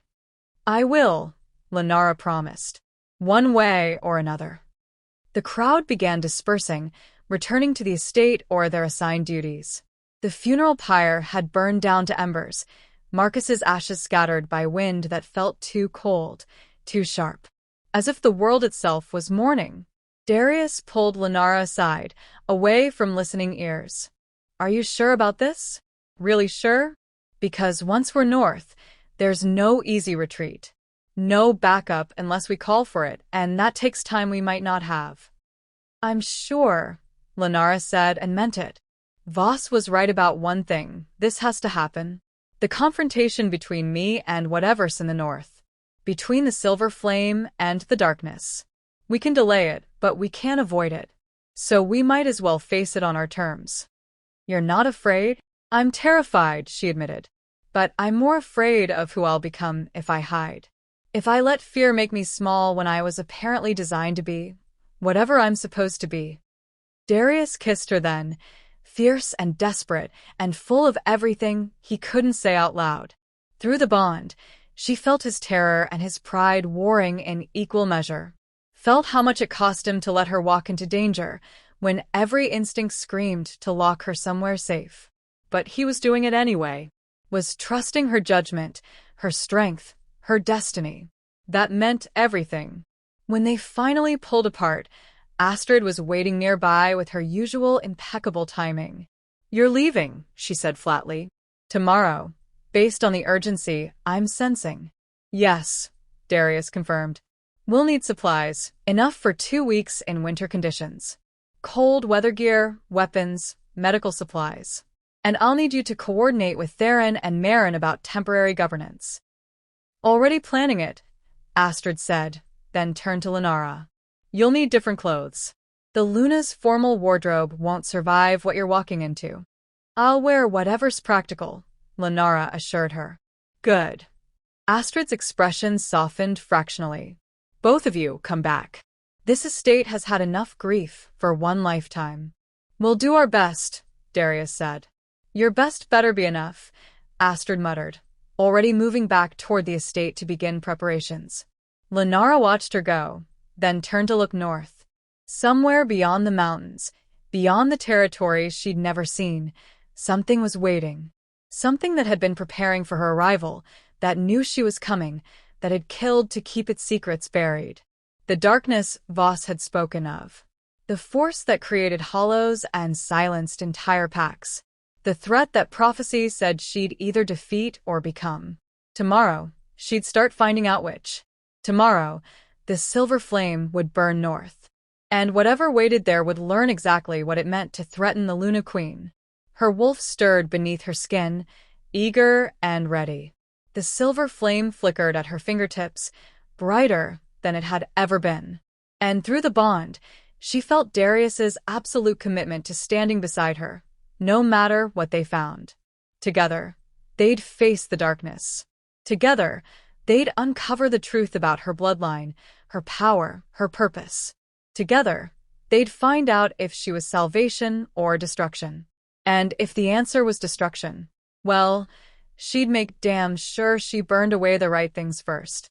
Marcus deserved that much. The kingdom deserved that much.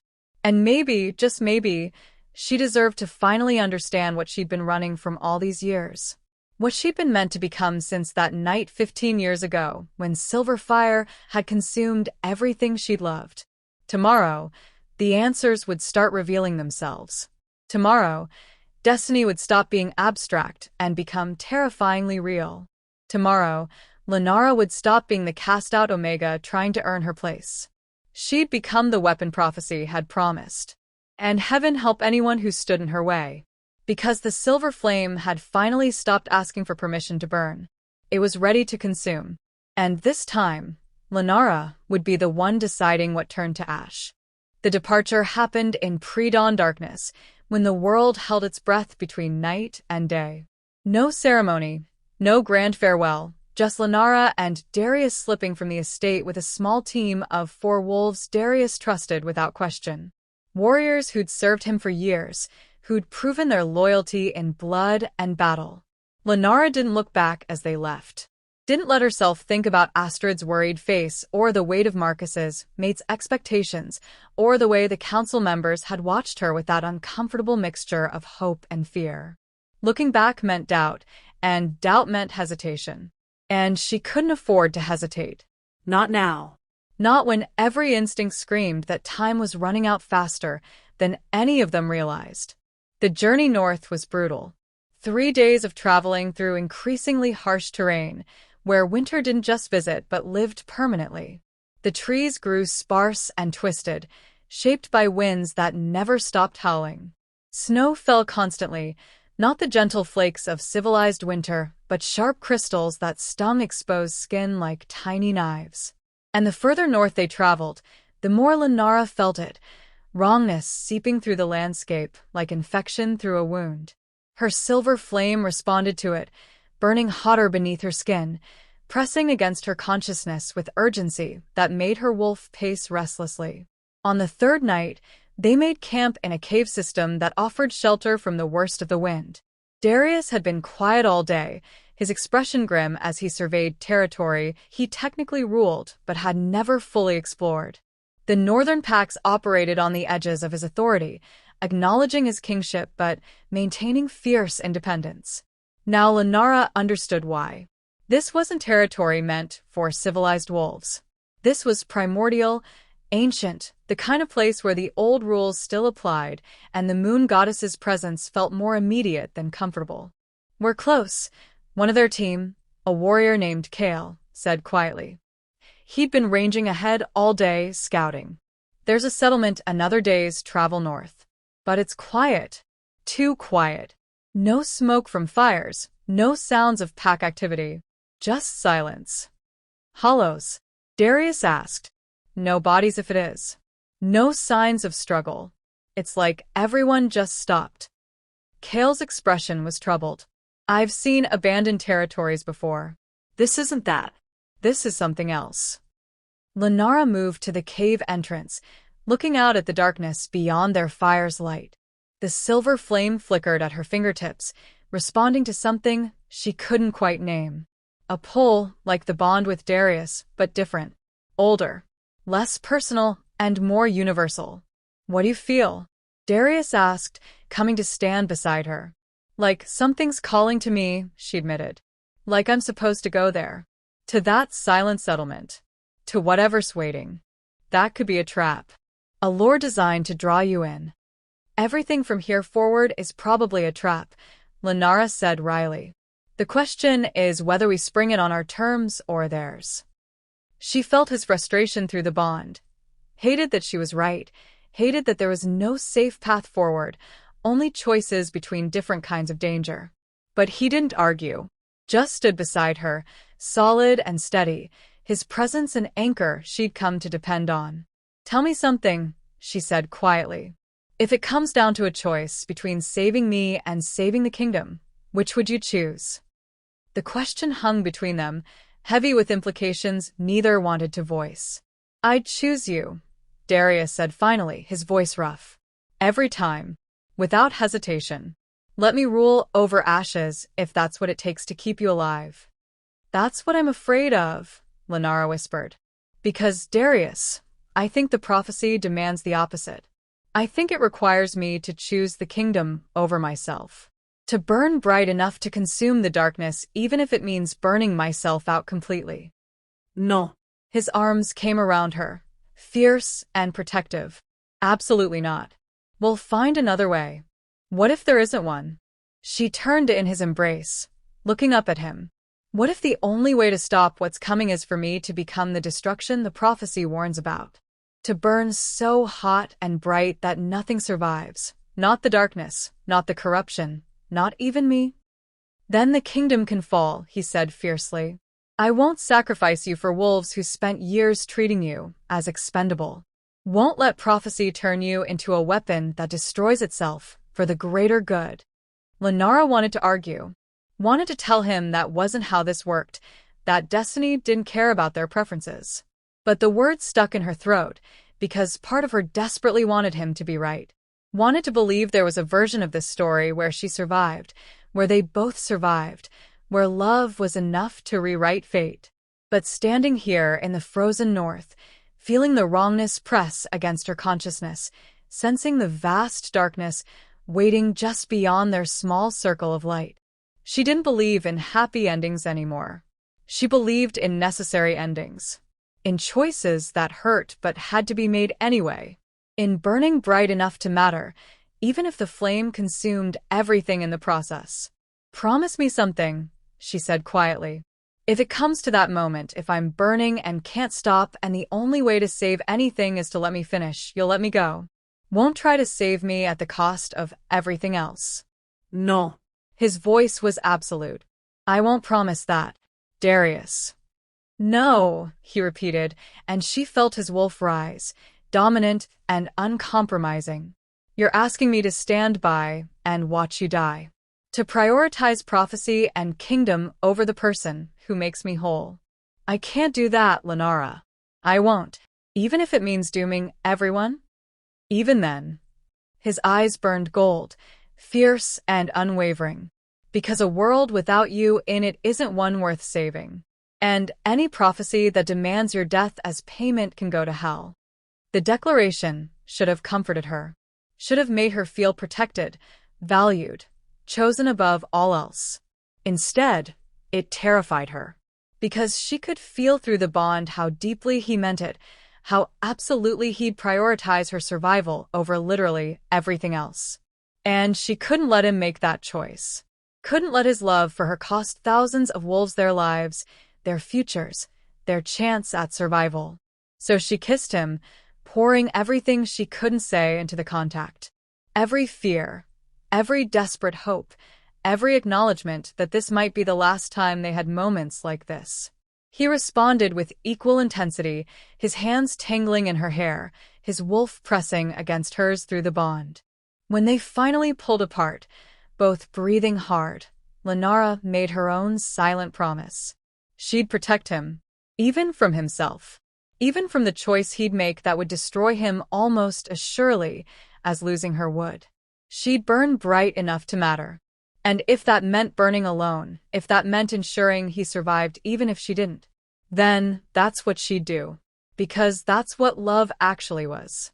Not grand declarations or refusing to let go, but making the hard choices, the sacrificing choices, the choices that hurt but had to be made anyway, even if he never forgave her for it. The next day, they reached the silent settlement. Kale hadn't been exaggerating. The place was intact, buildings standing, tools scattered like someone had just set them down, fires long cold but otherwise undisturbed. But not a single wolf remained. No bodies, no signs of struggle, no evidence of what had happened. Just emptiness. Lenara walked through the main square, her silver flame responding to something she couldn't quite identify. Power had been used here. Ancient power that left traces in the air like scent markers. But not silver flame. Something older, darker, more fundamental. They were taken, she said quietly, certainty crystallizing as she touched the doorframe of an abandoned home.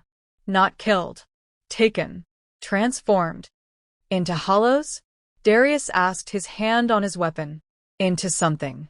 Lenara closed her eyes, letting the silver flame expand her senses. And there, beneath the wrongness, beneath the emptiness, she felt them. Felt the pack that had lived here, their essences twisted and bound to something vast and terrible. They're still alive, but they're not themselves anymore. They're part of something larger, something that's consuming them slowly. Can you free them? I don't know. She opened her eyes, looking at Darius. But I know where they are, where the source of all this is. She turned north, pointing toward mountains that rose like jagged teeth against the pale sky. There. At the very edge of the territory, where winter never ends and the old magic still runs strong. That's where the darkness is centered. That's where I need to go. We need to go, Darius corrected. Together, remember? Lenara nodded, but she could feel the truth settling into her bones like cold. When they reached that place, when she finally faced whatever was creating hollows and consuming entire packs, she'd be facing it alone. Because the silver flame burned individual and absolute. Because her power was designed to work solo, to sacrifice the bearer if necessary to cleanse corruption completely. Because prophecy didn't care about mate bonds or love or desperate promises made in darkness. It cared about endings. And hers was coming fast. They traveled through the day and into the night, urgency driving them forward despite exhaustion. The mountains loomed closer with each step, and Lenara felt the pull growing stronger. Felt whatever waited at their peak calling to her specifically, recognizing her as both threat and answer. When they finally stopped to rest, huddled in another cave, while wind howled outside like wolves in mourning, Lenara couldn't sleep. Just lay beside Darius, memorizing the sound of his breathing, the warmth of his body, the steady pulse of the bond between them. This was love, she realized. Not the grand gestures or dramatic declarations. But this, choosing to lie beside someone, even knowing tomorrow might tear you apart. Holding tight while you could, treasuring simple moments because they might be all you got. I love you, she whispered, so quietly she wasn't sure he'd hear.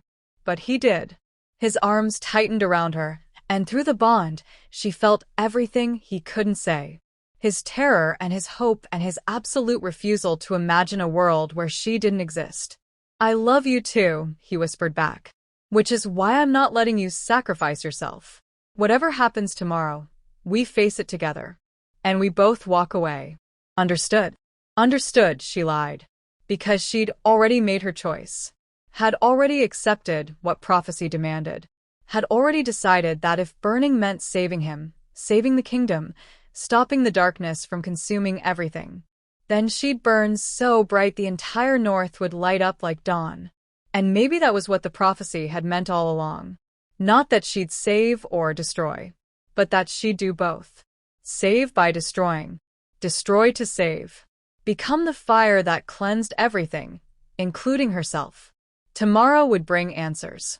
Tomorrow would bring the confrontation she'd been running from since the moment she'd awakened. Tomorrow, the silver flame would finally burn at full strength. And the question that had haunted her since reading that prophecy, save or destroy, would finally be answered. Not by fate or destiny or ancient predictions, but by her.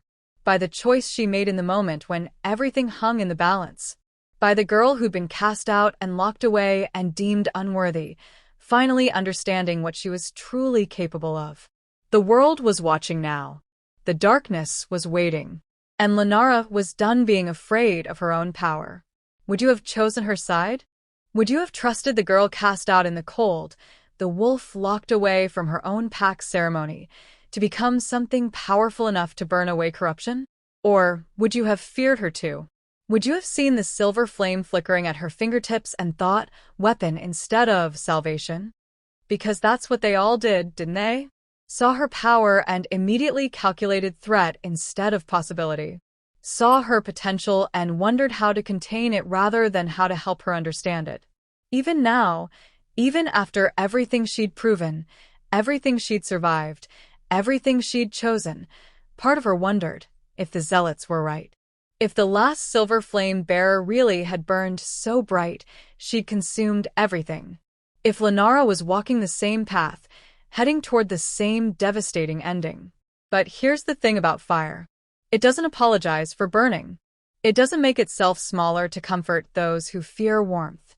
It just burns. And sometimes burning is exactly what's needed. To cleanse infection. To forge strength. To light the way through darkness, so consuming that nothing else can penetrate it. Lenara wasn't a hero. She was a girl who'd been thrown into chaos and had decided to burn her way through it. A girl who'd been deemed unworthy and had proven she was something far more dangerous. She was necessary. And tomorrow, she'd show them all exactly what that meant.